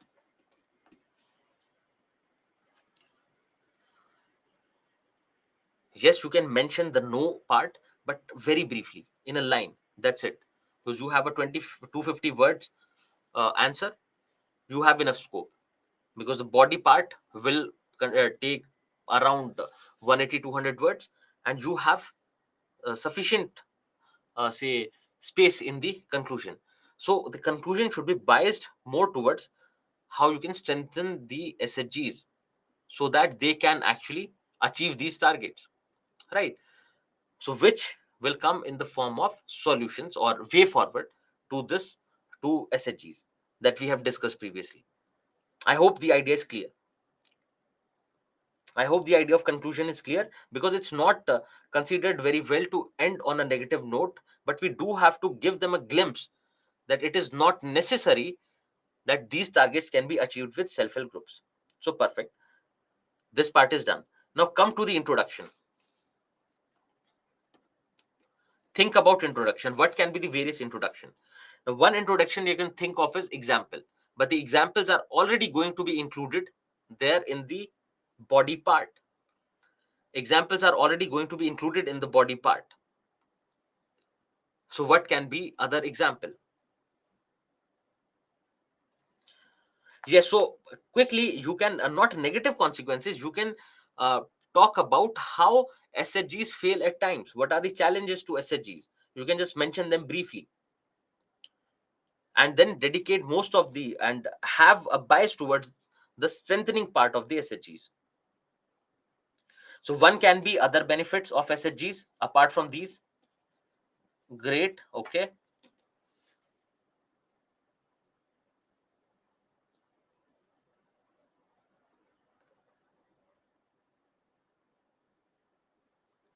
So your facts are contained in the examples. Okay, so I'll tell you an alternate as well. So the ones who believe in storytelling, so they have a good question to actually. So what you can do is you can dedicate the entire introduction to example, which will work as a fact, a form of story, wherein you lay the groundwork for your main content. So you talk about the example of these self-help groups who have actually helped in development, and then you give due weightage to those vicious cycles. So all the examples in introduction, then your vicious cycles, and then your conclusion.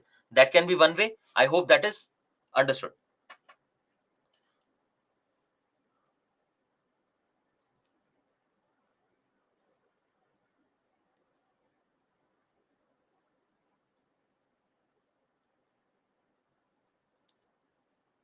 Okay, so one way is, yes, that is also good way.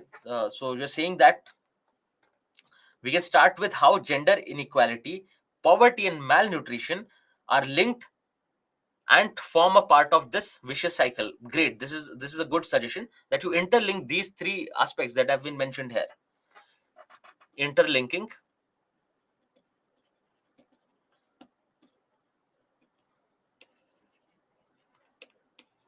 these three problems or challenges that are mentioned there. Great. You can do that definitely.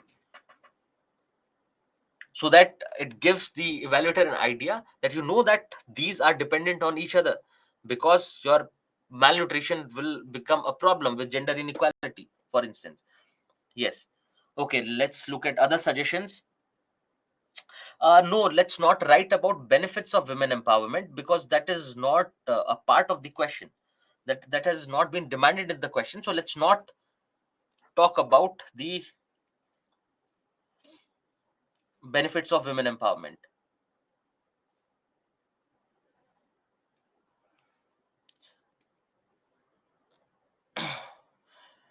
Okay, so we do not have to write the problems in detail, that they can be hijacked by dominant males, etc. We just have to give a very brief of the problems in the conclusion.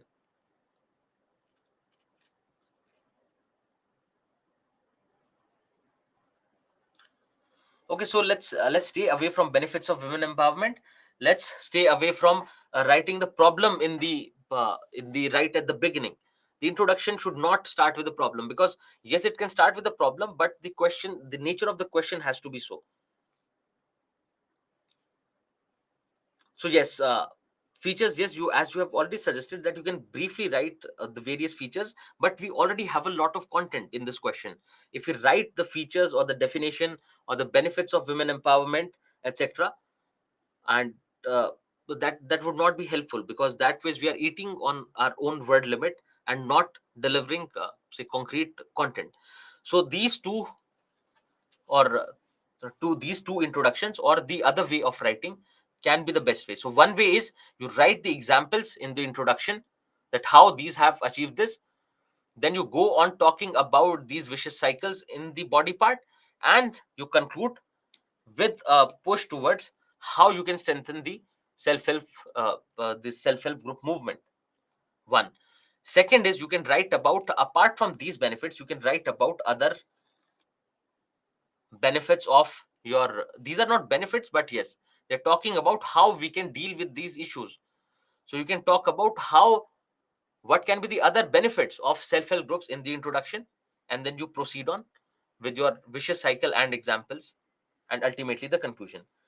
Then also, one another good way is you interlink these three problems briefly in the introduction, that how these three problems are interconnected, and how all these three problems can be dealt by your opening up of or promotion of self-help groups.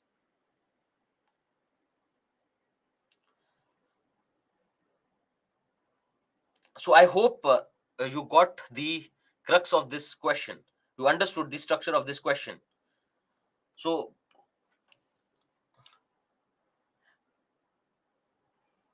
yes, you can say to a certain extent that SHGs, but it is, you should not write that in the answers. So you should not write, Rahul. Should not write the definition or features of SHG in the answer. That's not required actually.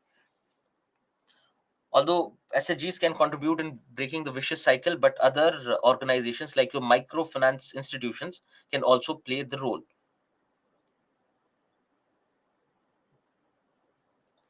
Yes, you can conclude on that note as well. You can conclude on this note as well, Ilma. So empowering SHGs, gender equality, increase in savings, meeting awareness of health, tackles malnutrition. Yes, these can be a few benefits that you can write. So I hope you got the structure, and let's not give this question undue weightage, because we have already discussed it a lot. So yes, see, with your uh, contribution to the discussion, you see that everyone has something to learn. Everyone gets something to learn. All you have to do is become a part of the discussion. So rather than a passive listener, be an active contributor to the discussion. Okay, So how do SHGs sometimes fall short in addressing the root causes of poverty and inequality in a region? Now, this is a question that you need to practice. You have to practice other question as well, because practice makes everyone perfect, for that matter. With practice, you can actually make your writing skills even better. So, and the way we structure it, you will take less and less time. And I hope the ones who are actually taking part in the discussion, and the ones who are trying to write the answers, are feeling a difference. The speed might have increased, because the speed of conceptualizing a question might have increased. And I hope they are able to write better answers, for that matter. Okay, so how do SHGs sometimes fall short in addressing the root causes of poverty and inequality in a region? So this comes from challenges. This directly comes from your challenges, and I think I've provided the answer as well. But think about the structure. This comes directly from challenges of self-help groups. What are the challenges that they face, in which you have to keep your focus on poverty and inequality? And this also comes from our discussion on the difference between the development and empowerment. So I hope you can answer this question. Yes, you can discuss about the challenges, but keep them focused. Keep them focused. Keep your answer focused towards reducing poverty and inequality. I've given the answer, need not worry. I've given the answer in the front. Think about the structure. This is a practice question. Let's see. You storm your brain while writing it. Take 15-20 minutes. Storm your brain. What can be the structure? And then you write it.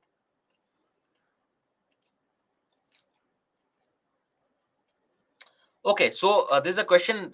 Have this provided? I've given a few basic pointers, because a few students were asking that they are not getting the language, how to write. So, for example, they understand that yes, there are gender biases, but what to write in it? So you can use this answer that has been provided to understand the language. It is not a complete answer, and I have deliberately not given the structure, and we're not discussing it, so that you practice it on your own. Okay, Ilma, I've seen your part, but let's not disclose. Let everyone try on their own ones. Okay, so before we start with cooperative societies, let's take a break and then start after the break, because someone has been asking for a break. I think they're very hungry, or they just need a tea badly. Okay, let's take a break and meet at 8:30.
Welcome back, everyone. Let's start our discussion on cooperative societies. Now, like SHGs, cooperative societies also have the objective to promote the economic interest of its members. But we'll see how it is different. Now, take example of, say, milk producers from a particular village. Now, say those milk producers have to sell their produce, that is milk, to a processing firm. Now, they cannot, being farmers or being dairy owners, they cannot directly reach or say approach that particular unit. They'll need a middleman. That middleman will take the produce, the milk from them, and sell it off in the market. And that is how it works. That is how it generally works. That be it whatever produce, be it say your wheat, be it rice, generally it is taken up by a middleman, by a person who has the capacity to buy, who has the capacity to store, and then they ultimately sell off in the market, because the farmers would not have storage facilities, etc. All they want is, once it is cultivated, that it should be sold off in the market. Now, these middlemen, generally what happens is, if they take that produce from these uh, poor farmers, they take at a very low price, they keep the maximum margin to themselves and sell it off in the market. And that's how they roll up. That's what a middleman does. So basically they are traders. So they'll buy from the farmer, sell it off in the market, and keeping the margin. But that margin is so huge that generally the farmer gets exploited, because the market has its own way of working. The market would not give it, say, give that person a very high price. The market would say that others are selling for 100 rupees, why would I give you 110? So the market cannot be played with, but they can play with the farmers. They have the crop lying there, and they know if it stays there for another 2 weeks, it'll get spoiled. Also, they do not have ways to transport their produce to the city, so they rely on these middlemen. And generally these middlemen are also the money lenders, because they are the ones who would have given them credit to buy raw material for their agriculture, for example, pesticides, fertilizers, etc. So these middlemen, who are generally the money lenders, take that produce at a very cheaper price and sell it off at a higher price in the market. So one basic economic issue is that the farmer herself or himself would not be able to buy that produce in the future. If they want to buy that produce from the market, they would not be able to buy, because they sold for 100 rupees a kg, but in the market it is selling for 300 rupees a kg. So if need be, they would not themselves be able to buy that produce. Now think of an arrangement wherein the middlemen need not be used, and what they do is, rather than considering them as individual farmers, these farmers or producers come together, they form a unit, and now they say, one is the power of the collective, second is the power of their cooperation amongst each other, and now they say that let's have all our produce together, go to the market, speak to someone, and sell it off. Because of this collective, they'll have a better bargaining price, they can have a better bargain. Because of this collected, the chances of getting exploited are less, because there are many people now, and hence forming a cooperative. So basic idea is, very basic idea is, that people, and generally producers from your rural areas, they can be milk, it can be rice, it can be any other product, it can be sugarcane. So they come together, eliminating the role of the middleman, and start selling their produce directly in the market.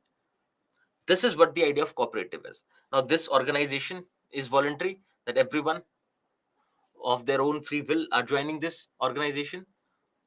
Now it has open membership, because say these were the farmers of this village, but there were other few farmers. If they want to join tomorrow, they can also join this group. It has open membership, as long as you have you have the product to contribute. That's what it is. Now also, if they want to take a decision, how would they go about it? Now there are 10 people, 10 farmers. They want to take a decision on whom to sell, because there is a seller in the market who can be a potential long term customer, but he's offering a slightly lower price. But then there is someone in the market who's offering a little higher price, but uh, they would not have any kind of security, they because it's he or she is an outsider, and they would not have any touch with him in the future. So if they have to take this decision, what they'll do is they'll come together and they'll say, let's take a vote on this. Rather than one person dictating the terms, let's all sit together and take a vote on it, and go around the decision and make the decision and take that step. So it will be a form of democratic process of decision making. Now let's come to the idea of cooperative societies in India. With this idea, basic idea of how a cooperative can work, because in India we have cooperatives since long. Like even before the Cooperative Societies Act, we always had cooperatives. Those farmers, from because of being sick of the middlemen, being sick of the exploitation, they come together, they form a unit, they form an organization, and they say that we will sell our produce ourselves. It is there because even if anyone is coming from rural areas, till day we have, you need not be a part of any kind of cooperative society for that matter. And generally even today in rural areas, you'll find that farmers will come together and they will then take their produce to the market. One is that they save on the cost of transportation, because say if it is one trolley and your produce is only half trolley, and it is at least one trolley that for which you have to pay, because of a tractor or a truck owner is taking the produce to the market, to the city, he'll say that I have to spend the same amount even if I take half the produce. So if he has just half a trolley produce, then there'll be other farmer who will say that I also have half a trolley produce. Let's pool our resources together. Let's put everything together, go together. Now, also with these collectives, what happens is they have a better bargaining power. Now they can assert their right because now they have a considerable quantity, and that quantity is very significant. Is The quantity plays the major role when it comes to trading in the market.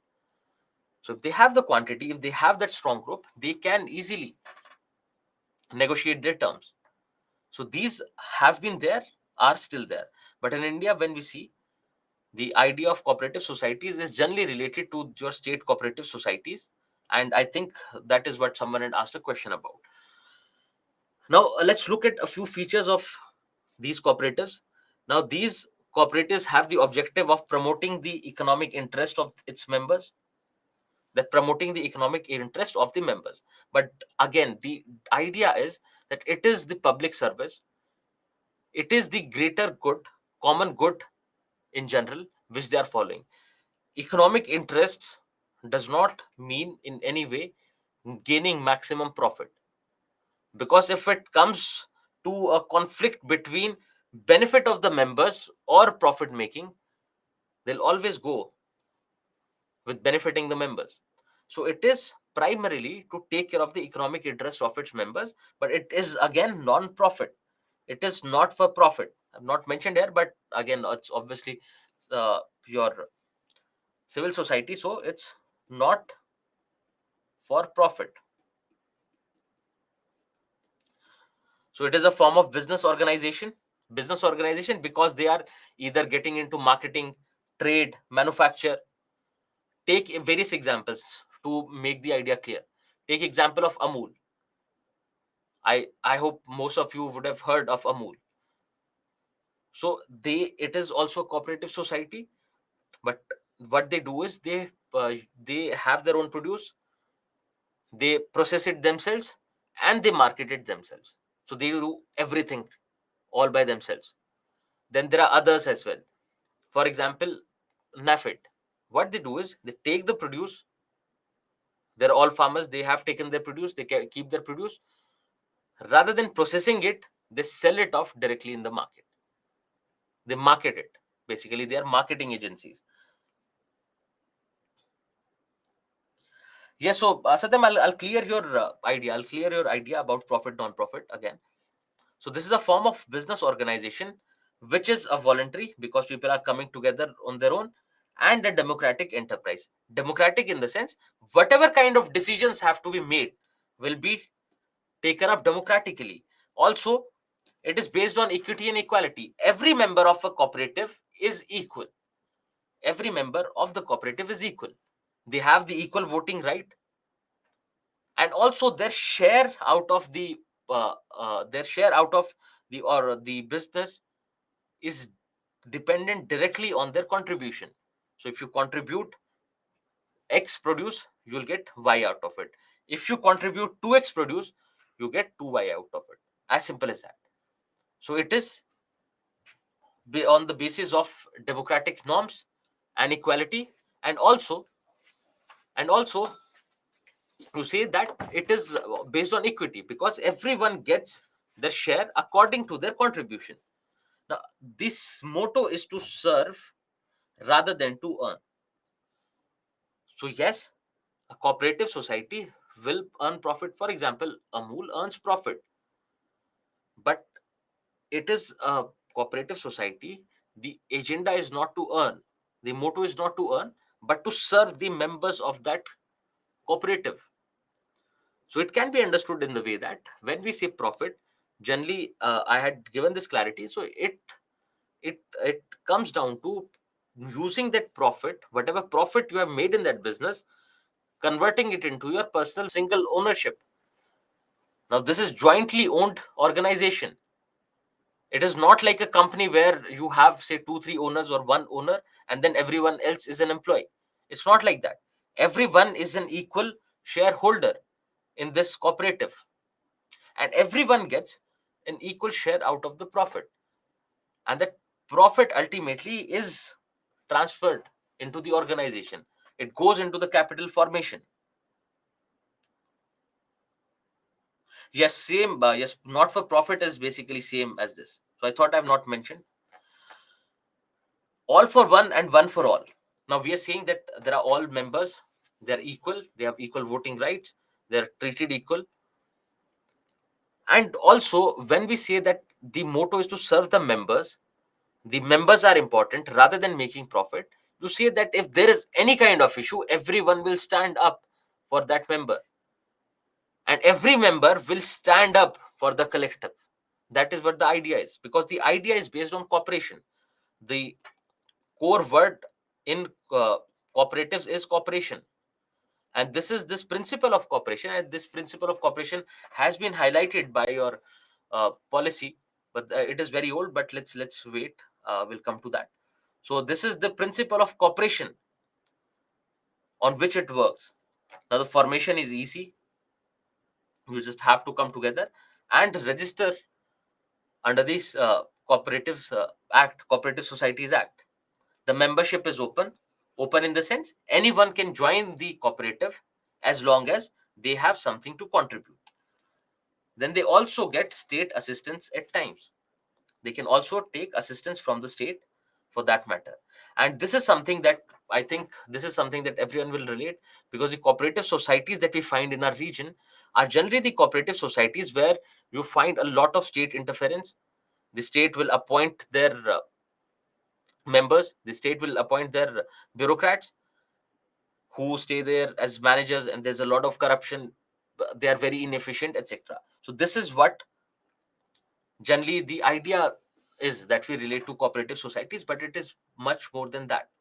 And in this regard, I would want you to look into your Ministry of Cooperation.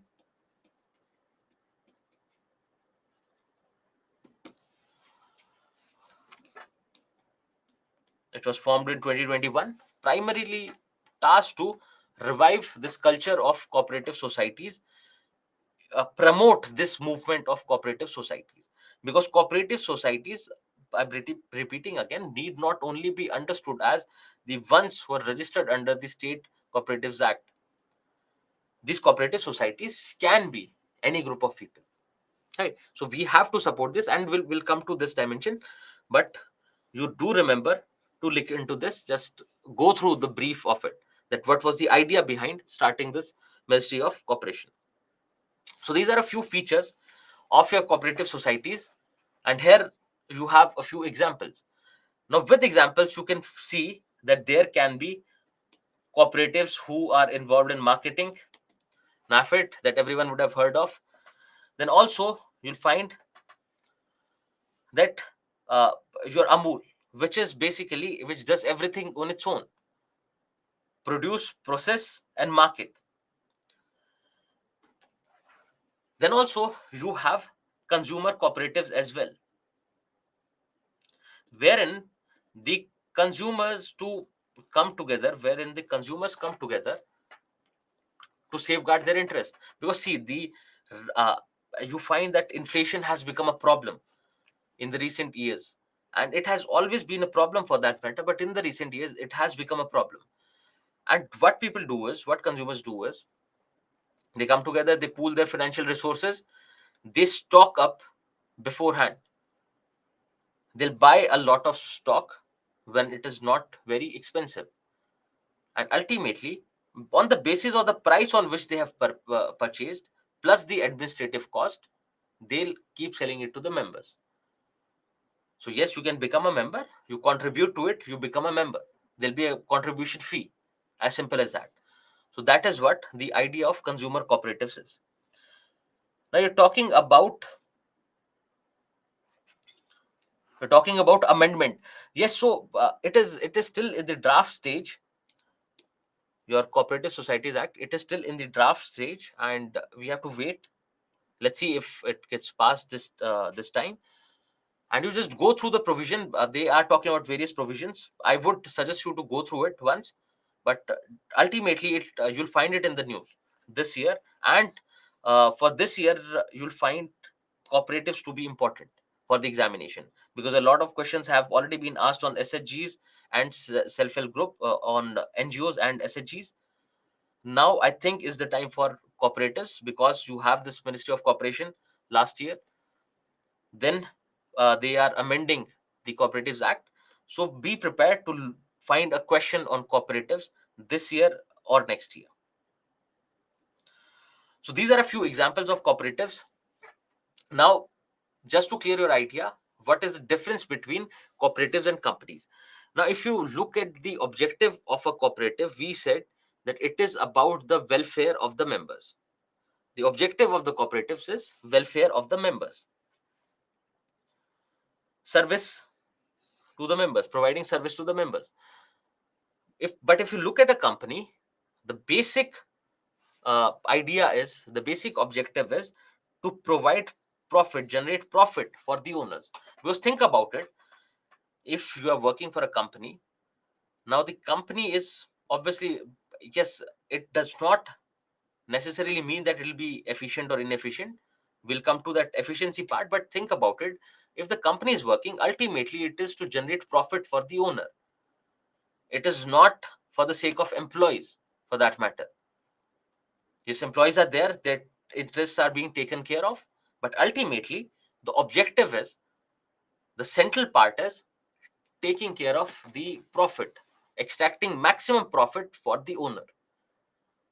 Whereas if you talk about cooperatives, they are uh, formed only on the only to meet this objective, that the members of the cooperative should be taken care of, because ultimately it was the members who were getting exploited, and to get rid of that exploitation, to remove that middleman, these people came together. So the core interest has to be that of members. And similarly, if you remember, I had mentioned this in the concept of state, that why do you need state at all? So ultimately, uh, we see that right now, or any time, whenever there is dissent, the government uh, comes down heavily on people. And also it is expected to always be obedient to the governments. It is expected from the citizens that be always obedient to the government. But if you see why the government has been formed, why do we have this institution of state, you'll find that it has to be about the common good. It has to be about the interests of the people. But if the interests of the people are sidelined, then what is the relevance of that? institution. That was the question is, use the similar kind of argument, because this is what we are going to use in the challenges or issues. Use the similar argument that the objective is to provide services to the members, to serve the members of the cooperative. But if in the future the members are being sidelined, it becomes a problem. And that is what you generally relate to, because that is the state of most of the uh, cooperative societies, state cooperative societies that we generally have. Okay, now when we were talking about the decision making part, the control of the cooperative, we said the control of the cooperative is joint is held jointly by all the members. The process is democratic. Everyone has an equal vote, irrespective of their share. It's not that you invest 20% in it and you get 20% votes. No, every member gets one vote, not on the basis of their share. On the basis of the share, they'll get the equity. On the basis of their investment, they'll get the equity, but not voting right. It ultimately stays democratic. Everyone has the right to vote, has an equal vote. So the decision making is democratic. Whereas if you look at a company, it is ultimately the board, it is ultimately the owner who's taking the decision. It is not about the members, because the workers are the members of that company, but it is not about the members. It is about the owners of the company who are considered members, and they too have voting rights based on the percentage of share that they have. So rather than being democratic and equal, it is different in companies. Similarly, if you talk about the registration, your cooperative societies can be either registered under Cooperative Societies Act, or also they can or but when you look at the companies, they are registered under the Companies Act, so they are registered differently as well. So cooperative societies look from the outside like any other business, any other company, but they are different. Then also the same idea that the primacy is given to people over capital in your cooperative societies. So I hope, okay, these everything has been discussed in economics classes. Okay, great. So nevertheless, we have already discussed. So this is the basic comparison between your cooperatives and companies. Now let's look at the objectives of your cooperatives.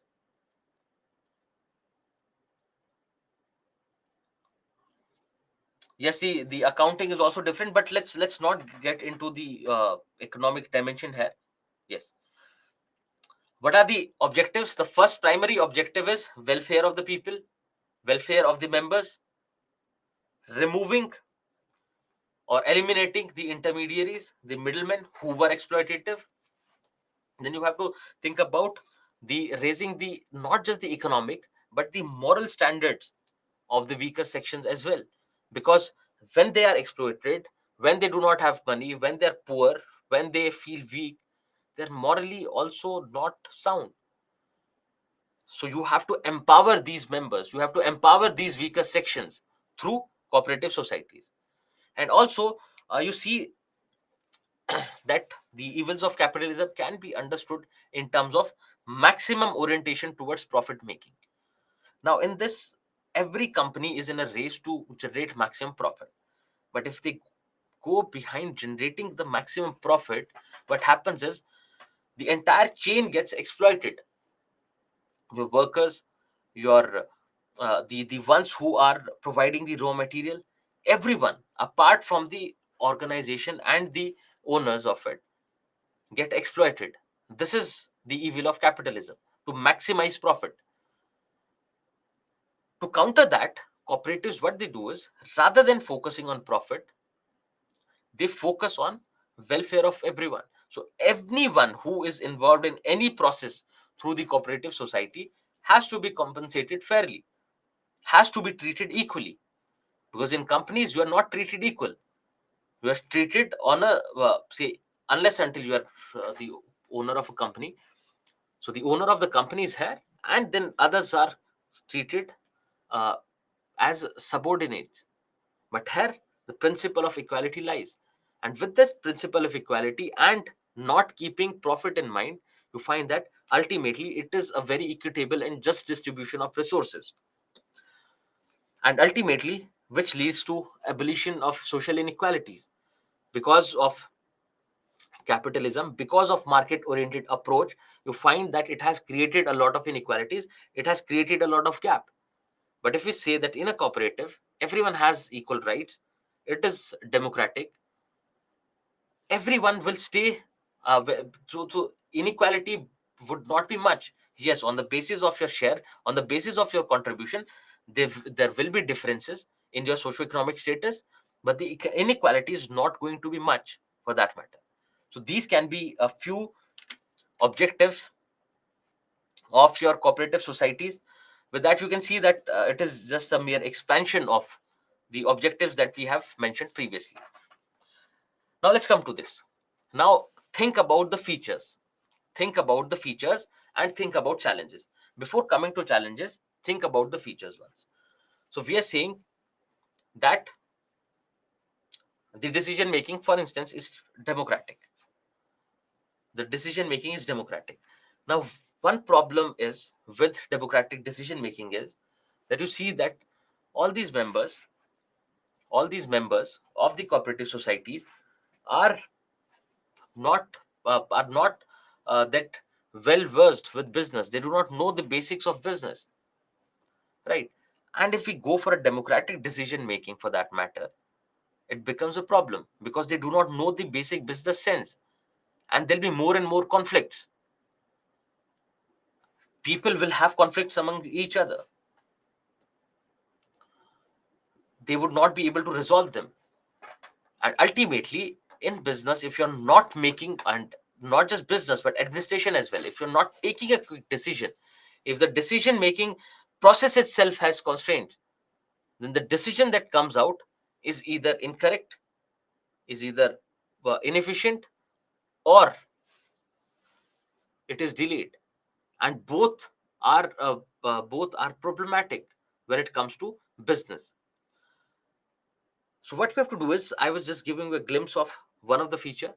What we have to do is, we have to we can categorize these challenges with respect to their membership, which is one of the feature. So what are the aspects, various aspects of membership? One. Then the second idea is the design of the cooperative, because ultimately if you have created members, you have members in that cooperative society, you have to define what are everyone's rules, roles and responsibilities, etc. Then with respect to the operations, day to day operations of these cooperatives, there can be problems in that, and ultimately whether they'll stay financially viable or not. And what you have to do is, you keep thinking of this on a conceptual level, so that you can also be able to come up with suggestions. And in this regard, what we'll do is, we'll also look at what government is doing. We will not go into the details of it, but I'll just give you a glimpse of it, what government is doing. Because now we have seen that there is a definite push towards self-help groups. There is a definite push towards self-help groups. The government has dedicated a ministry. They are amending the law. That means what? That they are looking up to these cooperatives to help people. They are trying to revive these cooperatives because they are a better business model. Because it is uh, not just it is not something I'm saying, but according to government, it is better than any other kind of business model because it is more equitable. So the everyone in the entire process, in the entire chain, starting from your supply, gets benefited equally out of this. So it has become important, and you can think of the reasons. You can think of the reasons. Can you think of various benefits? Can you think of various benefits of cooperatives first? Benefits. So one is, say, elimination of middlemen, for instance. What are other benefits? So such that the government is thinking about giving a push to cooperatives, reviving these cooperatives.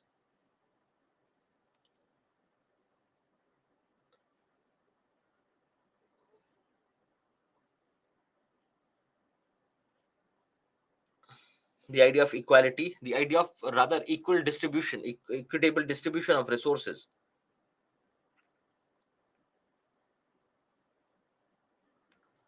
Yes, so you are on point.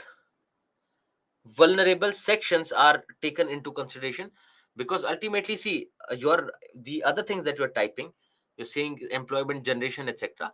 Those things can be targeted. Those questions can be answered using other companies as well. But if we talk about cooperatives, the idea is that they work on the concept of cooperation, they work on the concept of people coming together voluntarily, and also it is generally the weaker sections who will get benefited out of these cooperative societies. So that is the benefit, because that is what is different. Otherwise, if we talk about employment generation, if we talk about overall development, etc., it remains the same.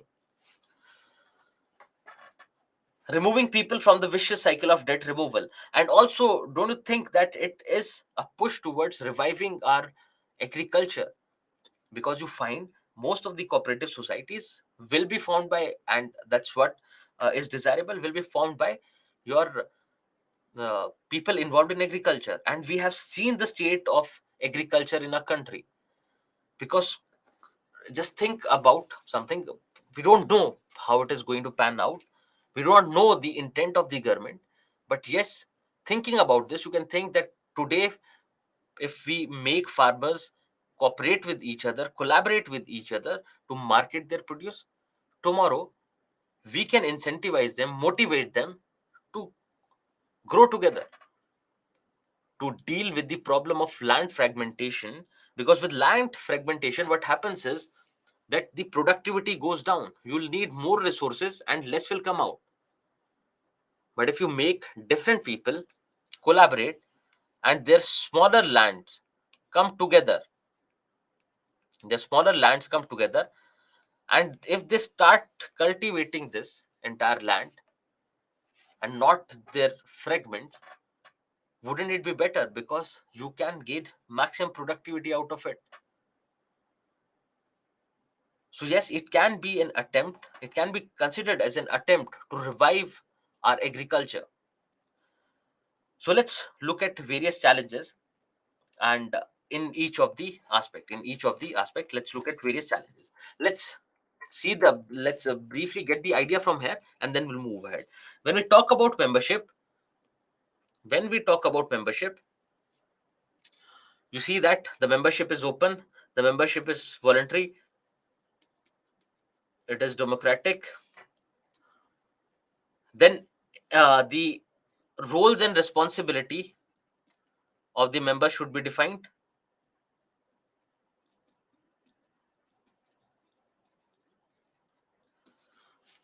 because they, what do they do when they come together? They form this organization, they say that these are going to be your rights, but these are going to be your duties as well, that you have to take care.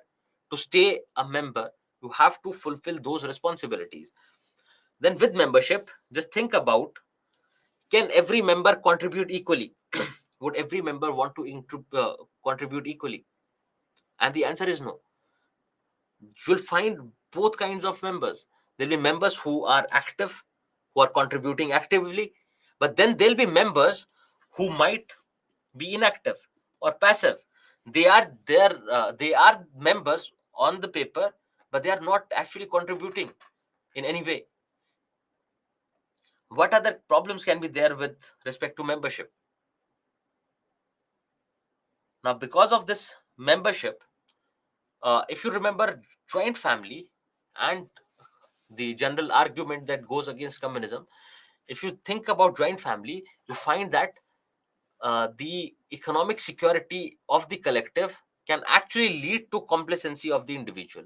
That means, if the security needs, if your financial security is being taken care of, if your economic needs or dietary requirements are being taken care of by the family, it might lead to complacency in people.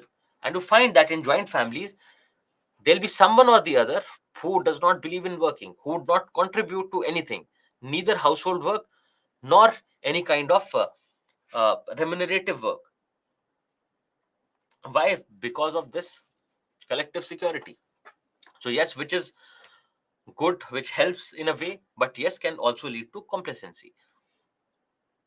Similarly, if you talk about operations, now they have to carry out day-to-day operations. Now, for those operations, you need skilled and professional individuals, because the people who have come together, say, think of producers. These farmers who have come together form this. They would not have any kind of expertise.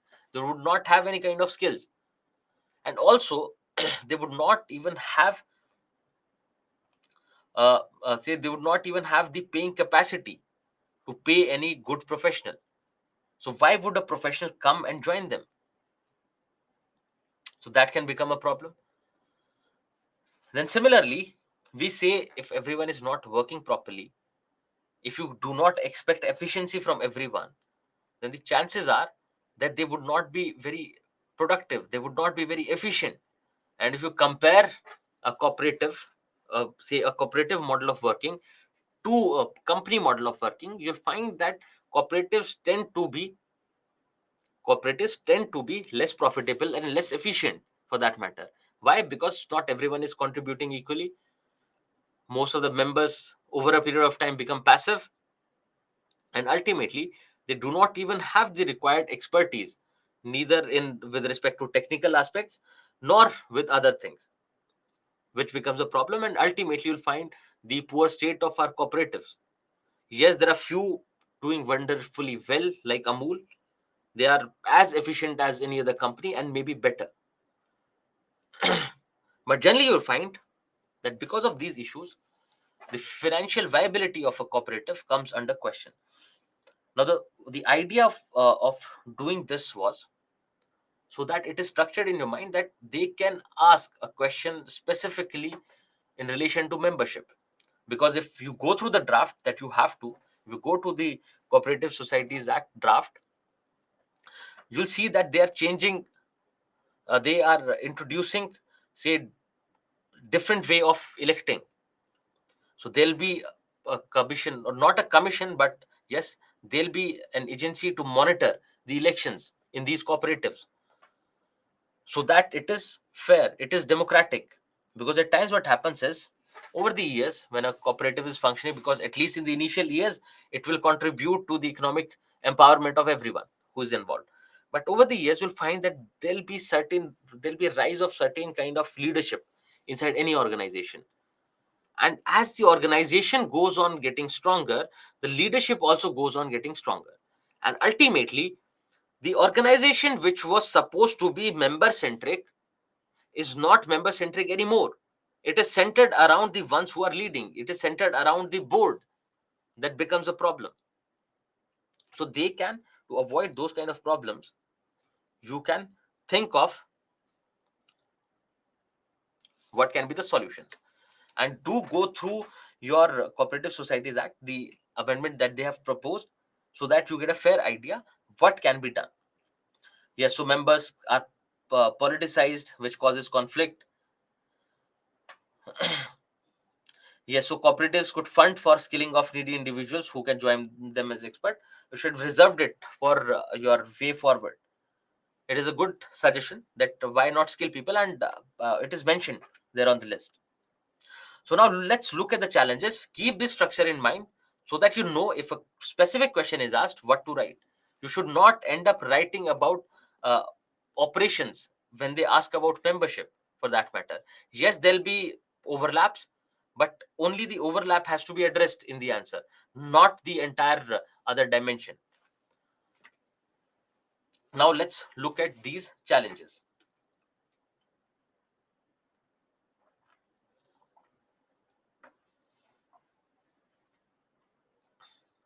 Now, starting with membership, people have joined, but they are not aware of their roles and responsibilities as a member. And a lot of them stay passive. A lot of them do not take part actively. They are passive members. They have just taken the membership, but they're not getting involved in any kind of work related to your cooperative society. And this passive membership also becomes a problem which needs to be addressed. But right now, if you look at our law, it does not talk about inactive memberships, what to do with inactive members, who will be considered inactive members. But there definitely should be law. Now, poor member participation, in the same sense that people do not participate. because they become complacent. They know that there are a few who will be taking care of basic things, and why do we have to involve ourselves? So this is another problem with respect to membership. The lack of provision in the Indian cooperative law for removal of these inactive members. So to how to identify who is an inactive member and how to remove those inactive members, and let's see if it is addressed in the new bill. Then what happens is, over the years, as you say, that there'll be a rise in a certain leadership in the organization, and ultimately it'll become top down. Generally we say, what we say is that when we talk about cooperatives, it has bottom up approach, that all the members contribute to the decision making. It is member centric, but over the years it becomes like any other company, where the decisions and everything flows from the top. Now, lack of analysis in design. Now, if they do not design the basic policy framework for that company, for that cooperative, they would not identify what are the responsibilities of individuals. They would not identify uh, who is who will be considered an active member, because not just law, otherwise as well, the laws of the companies, the laws of the cooperative should also cater to these things. That if there is a situation, if there is, say, a conflict amongst the members, what has to be done? So there should be well defined laws. While designing the laws, they should be well defined, and due care should go into it. Now, what happens in cooperatives is, now we are talking about bigger cooperatives. So you would have understood the idea of cooperatives, you have understood the idea of registering the cooperatives, etc. Now think about bigger cooperatives. Now in bigger cooperatives, they follow the method of representative democracy, because if there are, say, 10,000, 20,000 members in a cooperative, or maybe less, even 5,000 members in a cooperative, taking vote of the entire membership every time you have to take a decision is problematic, because you cannot wait for those decisions to be made. That those decisions have to be made in time, one thing. Also, to bring all the people in consensus is another problem. You'll find that it is hard, because even if you think about three friends going out on a trip, and three of them have a different idea of their trip. Someone wants to go visit various places, someone wants to explore food, culture, etc., and it becomes very hard to reach a conclusion that okay, this is what we have to do. So think about a cooperative where you have to make serious decisions, and if there you are not able to get consensus, then how do you take decisions, how do you keep it financially viable? So for this reason, what they do is they elect a board, that okay, these are going to be a few members who are going to represent us. So they'll vote for them, proper election will happen, they'll vote for them, and a board will be formed. Now this board is similar to board of a company. Now this board will be taking care of day-to-day decisions and long-term decisions as well. Now, if the board, because for the board, what they do is they rope in people from outside as well, the industry experts, etc. But if they do not have the right vision, if they do not have the right direction, it might happen that those people will not do good decision making. They will not think about the long term needs of this cooperative society, and they might cater to just the short term needs, like any other company. So which can become a problem. Similarly, if you think about it, that not just about decision making, but ultimately this board can emerge as strong as a board is there in a company. That a board can simply, because of its sheer power, sideline the needs of the members and think for ulterior motives, think for gaining something for themselves. So this leadership role that the board will assumes at times is also a problem. Now, what can be done?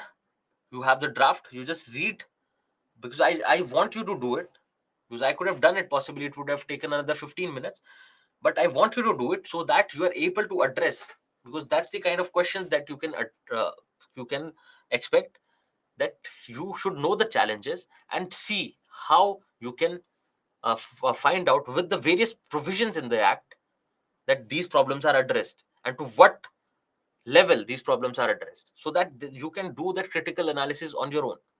So you can just take up that link from PRS and go through it, or if it might be there on PIB as well. Moving ahead, so this board that is formed might lack long-term perspective. Then also, this board might sideline the importance or the welfare of members and think about other things. Then inability to attract and retain competent professionals. Why? Because they do not have the power, they do not have the kind of resources. But also you see that it is not always impossible. It is not always impossible. Look at Amul. Now they are getting in experts from every field. Look at the processed food portfolio of Amul now. It is not just milk. They have a number of things. They have newer things coming up. They're using new technology. So it is not that it is impossible for a say cooperative society to run and be financially viable. It ultimately depends on the membership. Then various posting of your government officials by the state government. So these state governments, what they'll do is, looking at the rising power of these cooperatives, what they do is they ask one of their bureaucrats, one of their person from administration, to be a part of that. They send them, they post them there, so that they can look into the day-to-day operations, etc., so that no problem is happening. And because it becomes the responsibility of the state for that matter, as ultimately cooperative is being formed by people, and the state has to look into it, and also it is provided by law. So these bureaucrats who are sitting there, they also become responsible for the red tapeism and for other issues related to the functioning of cooperative societies. And also with government intervention, you see that the autonomy is lost, because government has invested some money. Government does invest in these cooperative societies, and they've sent their member. Now because of this member and the money that they have put in, the autonomy of the organization is gone. Now they would have to more or less work on the cues of the government, so which has to be stopped.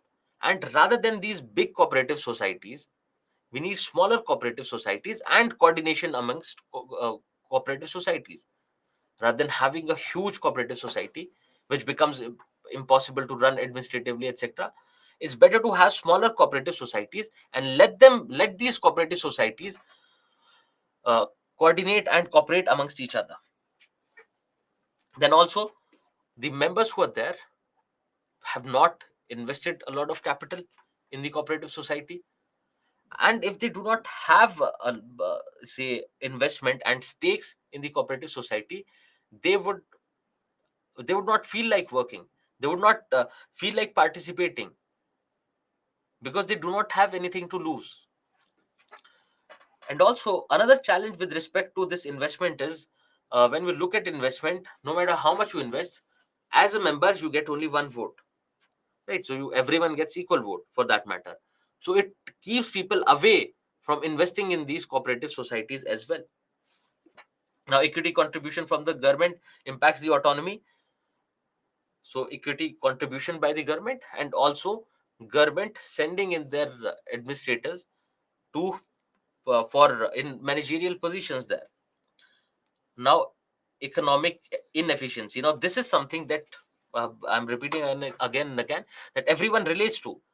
Economic inefficiency is something that is there in our mind, that this is the problem with cooperative societies, that they are not efficient in working, people do not participate, they do not have skilled professionals, they do not have the right business acumen, and they're not able to compete with the companies. And we find a lot of our cooperative societies are not working well, they are in a very poor position. So similarly, if you look at various sugar mills and sugar cooperatives that are there in a few states, you'll find one thing is that the state invests in them, because see, if a cooperative is getting bigger, a cooperative of producers is getting bigger, and the government feels that with our contribution, with our money, with our investment, they can maybe set up a processing plant, so they invest there. And the state of our sugar mill cooperatives shows the problems with respect to inefficiency, economic inefficiency in these cooperatives. Yes, so okay, if we talk about inability to attract and retain, so one is, if you do not provide the right remuneration, if you do not provide other benefits of growth, etc., like a regular company, why would a professional want to work with you? If a person has a good skill set, generally you'll find them, they'll engage themselves in something which is better, something which is better paying, something which is better perks. So they are not able to attract. And even if they attract at times, even if people joined these organizations, they're not able to retain them. They would not want to stay because of the bureaucratic nature of the organization. It works like bureaucracy because it's like community owned, it's like member owned.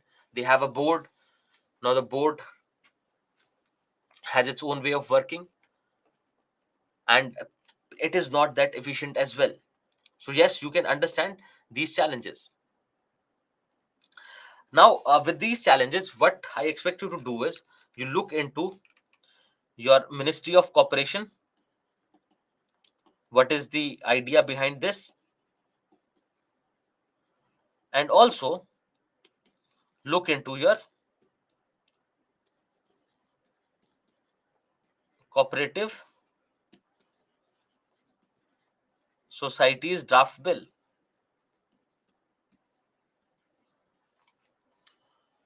Look into these and just think about how these initiatives can help these cooperatives.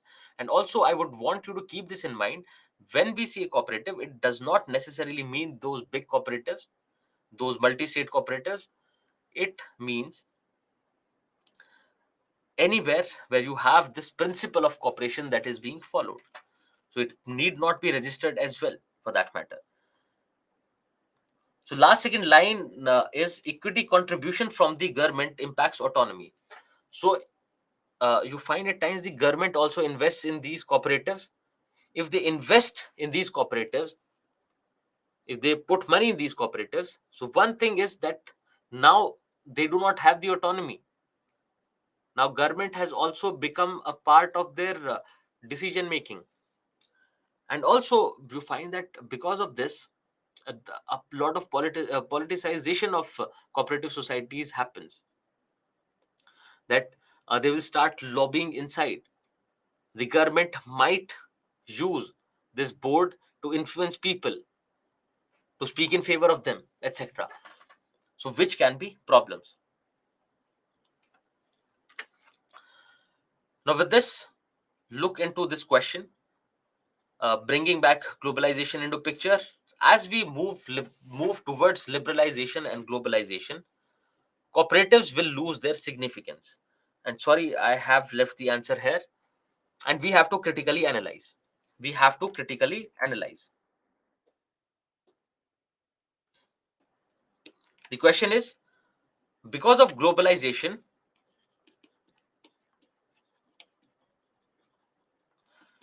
can these cooperatives lose their significance? This is the question. And they have asked us to critically analyze. That means we have to look into both these sides. So one side is, yes, globalization and liberalization will lead to these cooperatives losing their significance. And the other idea is, no, it will not. See, Rahul, understand this simply. If you give someone money and you say that let's start a business. I'm putting in money. Would you want to be a part of the decision making process or not? Think about this. If you put in money in your friend's startup, would you want to become a part of the decision making process or not? Yes, you will. Right.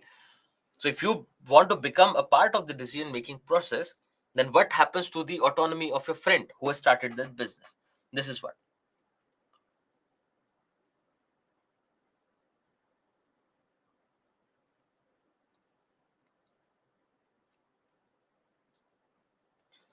Okay, let's talk about how, with globalization, cooperatives can lose their significance.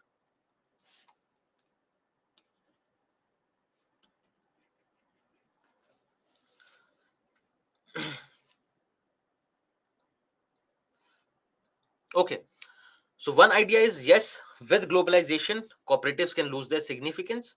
And the other idea is no, with globalizations, cooperatives would not lose their significance. That is basically the positive and negative impact of globalization on these cooperatives, right? So, what you have to do is, first thing is that you break down this in dimension. And doing that, the simplest idea is look at the various dimensions of cooperatives. What will be the impact on cooperative in this dimension? Right. So, can anyone suggest?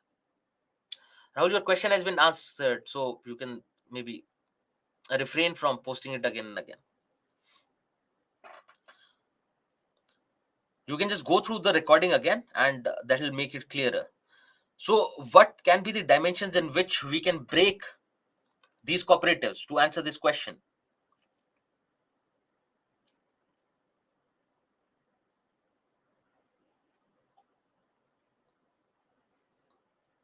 Okay, large.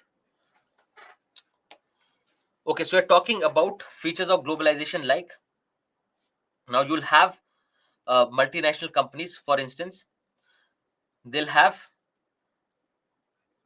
the resources, and with against these resources, because a cooperative is also selling something and a company is also selling something.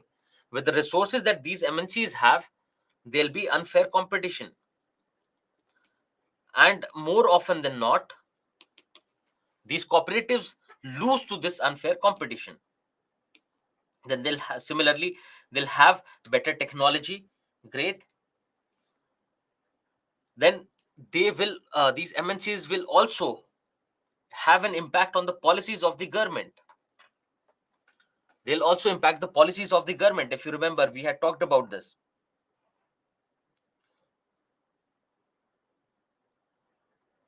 Yes, so they can definitely damage cooperatives. Great. Now think about these companies, these MNCs, not just MNCs, but other companies in general as well, because they are investing in a lot of companies. Think about that. If they invest in those companies, and those companies are going to be more efficient compared to your cooperatives, because of which, again, they would not survive the competition. Great. Okay. Now let's think about this. So one is the disadvantage that you can understand. Another one is the advantage. What is advantage? Because of globalization, money can come into these cooperatives as well. Because of globalization, these cooperatives will also get new technology. Because of globalization, they'll also have access to manpower and human resources from across the globe. So they will have benefits as well. And also, with globalization, these cooperatives have extended markets across the globe, that now they can sell their produce not just in India but in other countries as well, with ease in transportation, etc.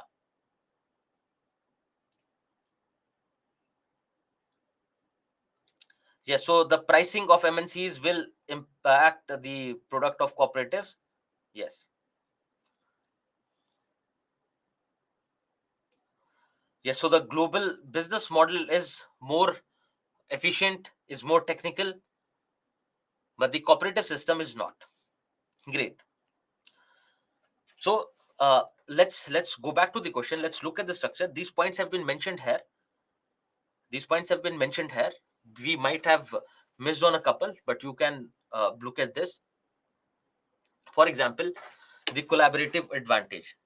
Now, when it comes to companies, they source their raw material from some other company through a middleman, etc., because of which they will have higher cost. Now, what I'm saying is just please focus. The companies, they source their raw material from somewhere. Raw material will have higher cost. Why? Because of the involvement of middlemen. But if you look at cooperatives,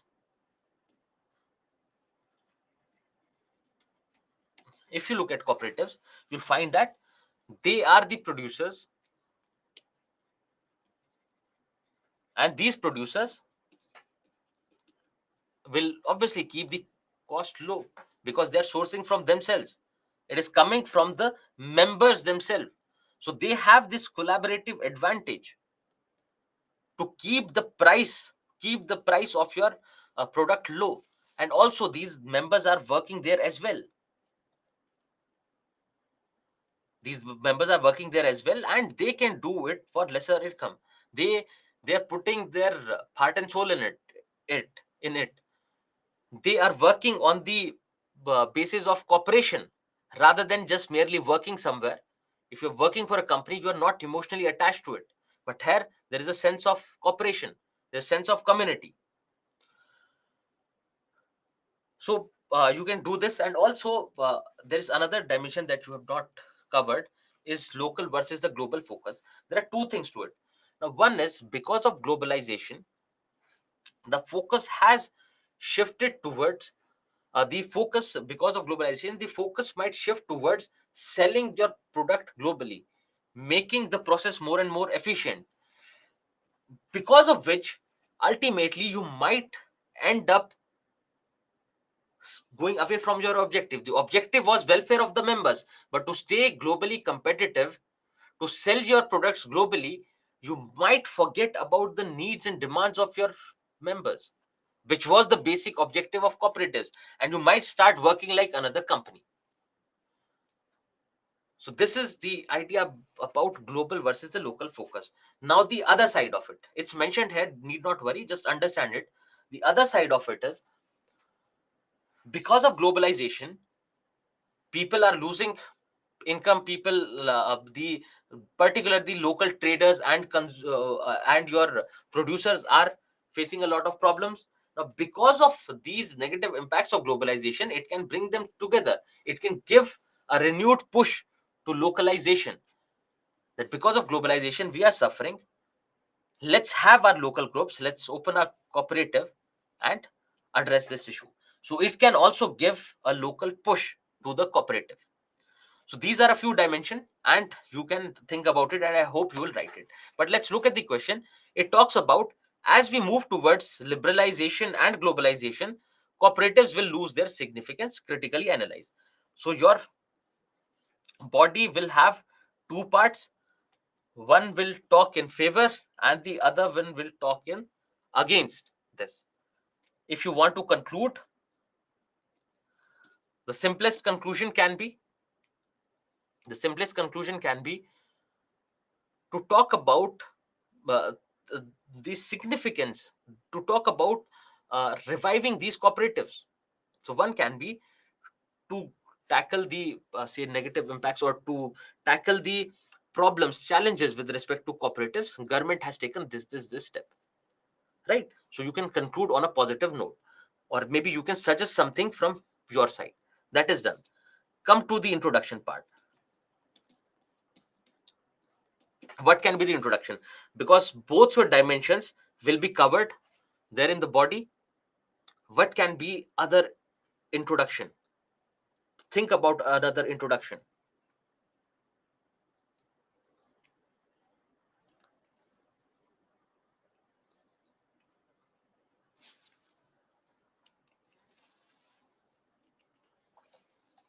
A definition of cooperative would not go very well in this question.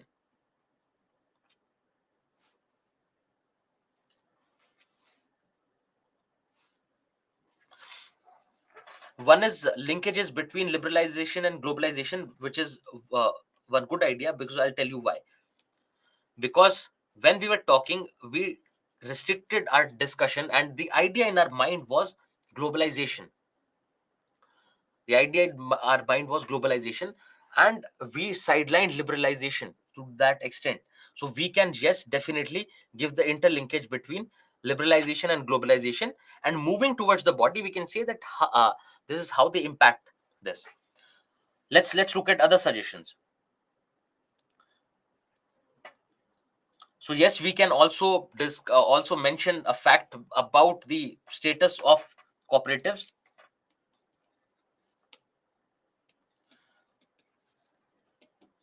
I To be honest, I do not personally say like this idea very well, because generally we do not remember a lot of facts during the examination, particularly mains examination, where you have to go through a lot of things. So what happens is, even if you had remembered that, even if you had learned that fact, more often than not, you're not able to remember during the examination. So let's look at other. Yes, it is a good way to start. No problem about it. But generally, we do not remember how liberalization and globalization have affected the society. Let's stay away from that, because that is way away from our question, from the direction of our question.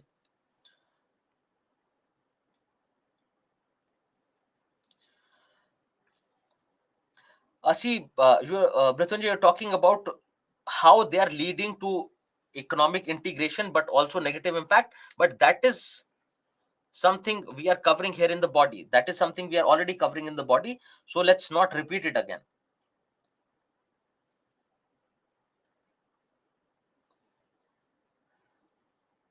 Yes, so we can briefly definitely mention about the features of liberalization and globalization that is covered here, so that they get an idea that, yes, it's not that you are only focused towards globalization.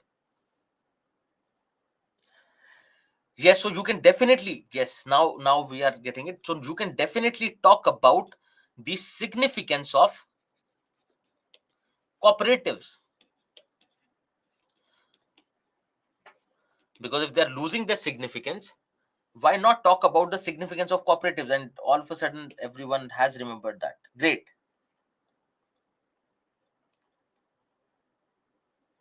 Yes, so significance of cooperatives can also be used, and this will be a better thing, because we are saying that they are losing their significance because of liberalization and globalization, and ultimately we are going to see how. But let's talk about the significance of cooperation, and you can keep it more towards the principal idea of it. Keep it more towards the principle of cooperation. You can keep it towards the principle of cooperation as well. And also you can switch it with your conclusion.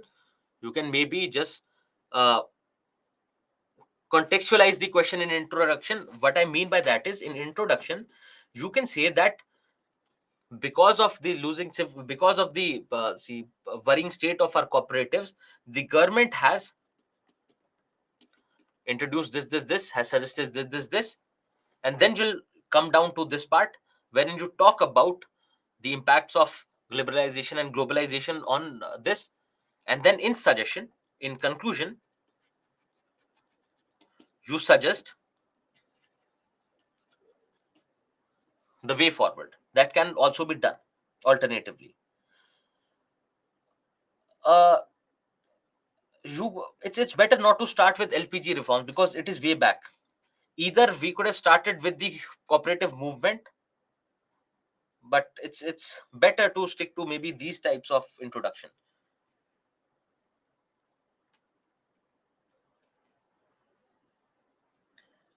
So rather than giving the brief details of the bill, you talk about how government is intervening. So the idea of the intention of government is something that you can use, rather than talking about the provisions of the bill. Talk about the intention of the government, that with Ministry of Cooperation they want to revive it. They want to bring about changes because they want to envision say Indian society, Indian market in the future, which is based on the principles of cooperation, so rather than writing the provisions of the bill, it will be better to start with that.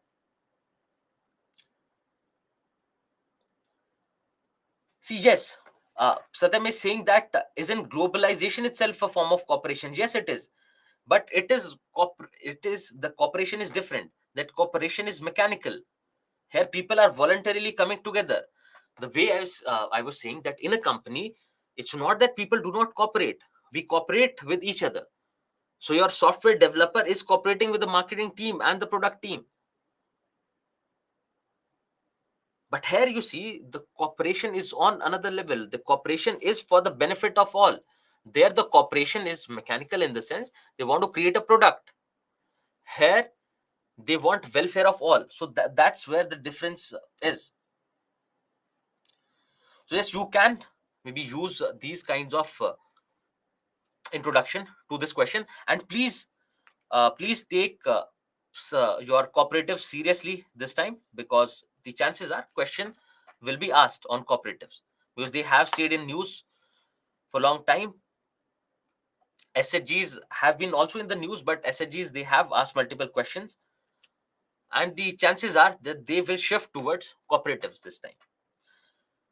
Now, next part of discussion is, okay, so introduction, you can start your introduction in three ways.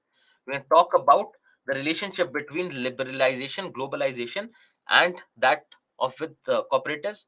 Then maybe you can briefly talk about the significance of cooperatives, and also you can talk about using facts how these cooperatives are losing their significance.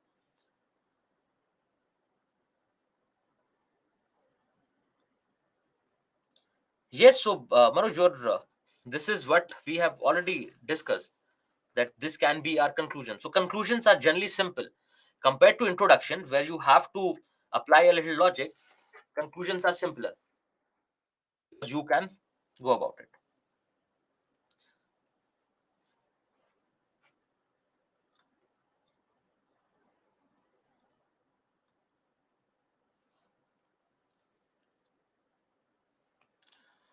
Okay, so the next part of our discussion is, I'll just lay down the basic groundwork what we are going to do. Here we have issues arising out of design and implementation of various government policies and welfare schemes for vulnerable sections of the population. Now, you see, when we talk about vulnerable sections, you have women, children, elderly, disabled, scheduled caste, scheduled tribe, minorities, etc. You have multiple vulnerable sections in our society. A government has welfare schemes and policies for every section. But you see, what you have to do is, if you look at the questions, you'll find they do ask direct question on something that is in the news.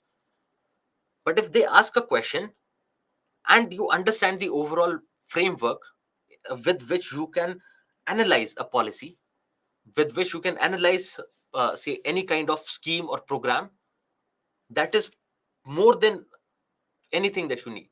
Because yes, you would need to know a few provisions of the policy, or few ideas of the policy, objectives of the policy that is there, and that will come from a current affairs. But if you look at the kind of questions that are being asked, there you need to understand more and more about how to apply this critical analysis to the aspects. And generally, what we find is, when we talk about vulnerable sections, the way it is taught is, we talk about vulnerable sections. What are the problems related to, say, your transgenders? What are the problems related to women? So on and so forth. But if you look at the topic in your given in your paper, and if you look at the questions that have been asked, they asked about issues arising out of the design and implementation of various welfare schemes and policies related to these vulnerable sections. So what we have to do is, remember that whatever commissions that you have read with either your governance or polity, that content also has to come here. The way we were saying, with women empowerment, include the commission and the understanding from constitution there. Similarly, if is SCs, STs, you bring in those commissions, national commissions here, so that if there is a direct question on that, you can address, because that is also a part of the policy framework of the government. Then another thing is, you understand completely how you have to analyze these schemes.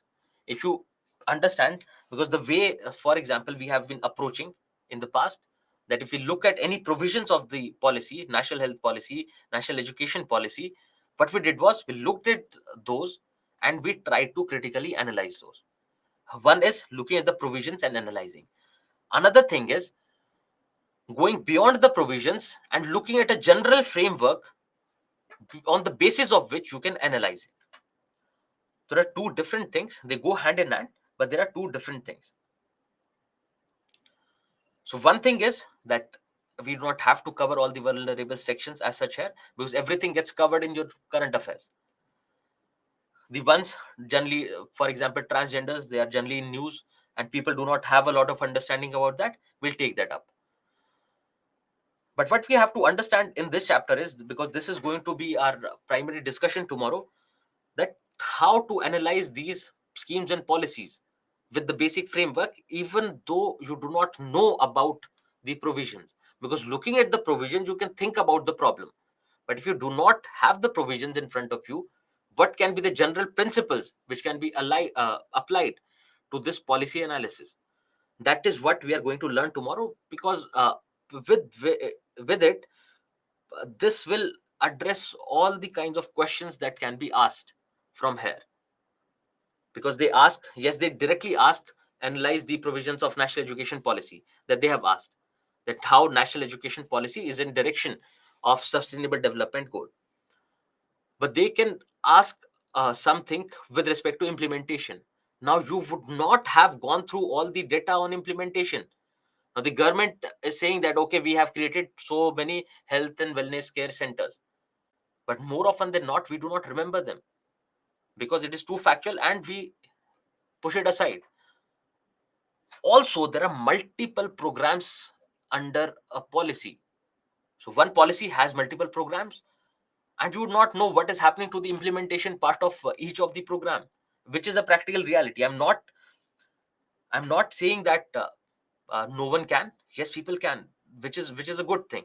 Then they'll know the specific answer. But more often than not, we do not remember. So the best way to go about it is know the general rules and principles and keep applying them to those policies and programs. And this is something we'll take up tomorrow, and we'll try to engage in a discussion wherein you understand how to do it yourself. Because right now you look in the newspaper, look at the editorial, and you see that, okay, the person has analyzed it very well. But how to do it yourself is something that is going to be the subject matter of our discussion tomorrow. And tomorrow is the last class. So if you have any questions, please do come up with them. And because post that, yes, you can definitely ask through mail, through your mentorship helpline, but it is better you cover the entire subject and do come up with questions as well. Okay, so let's conclude our discussion for today, and we will take up this part tomorrow. Have a good day, everyone.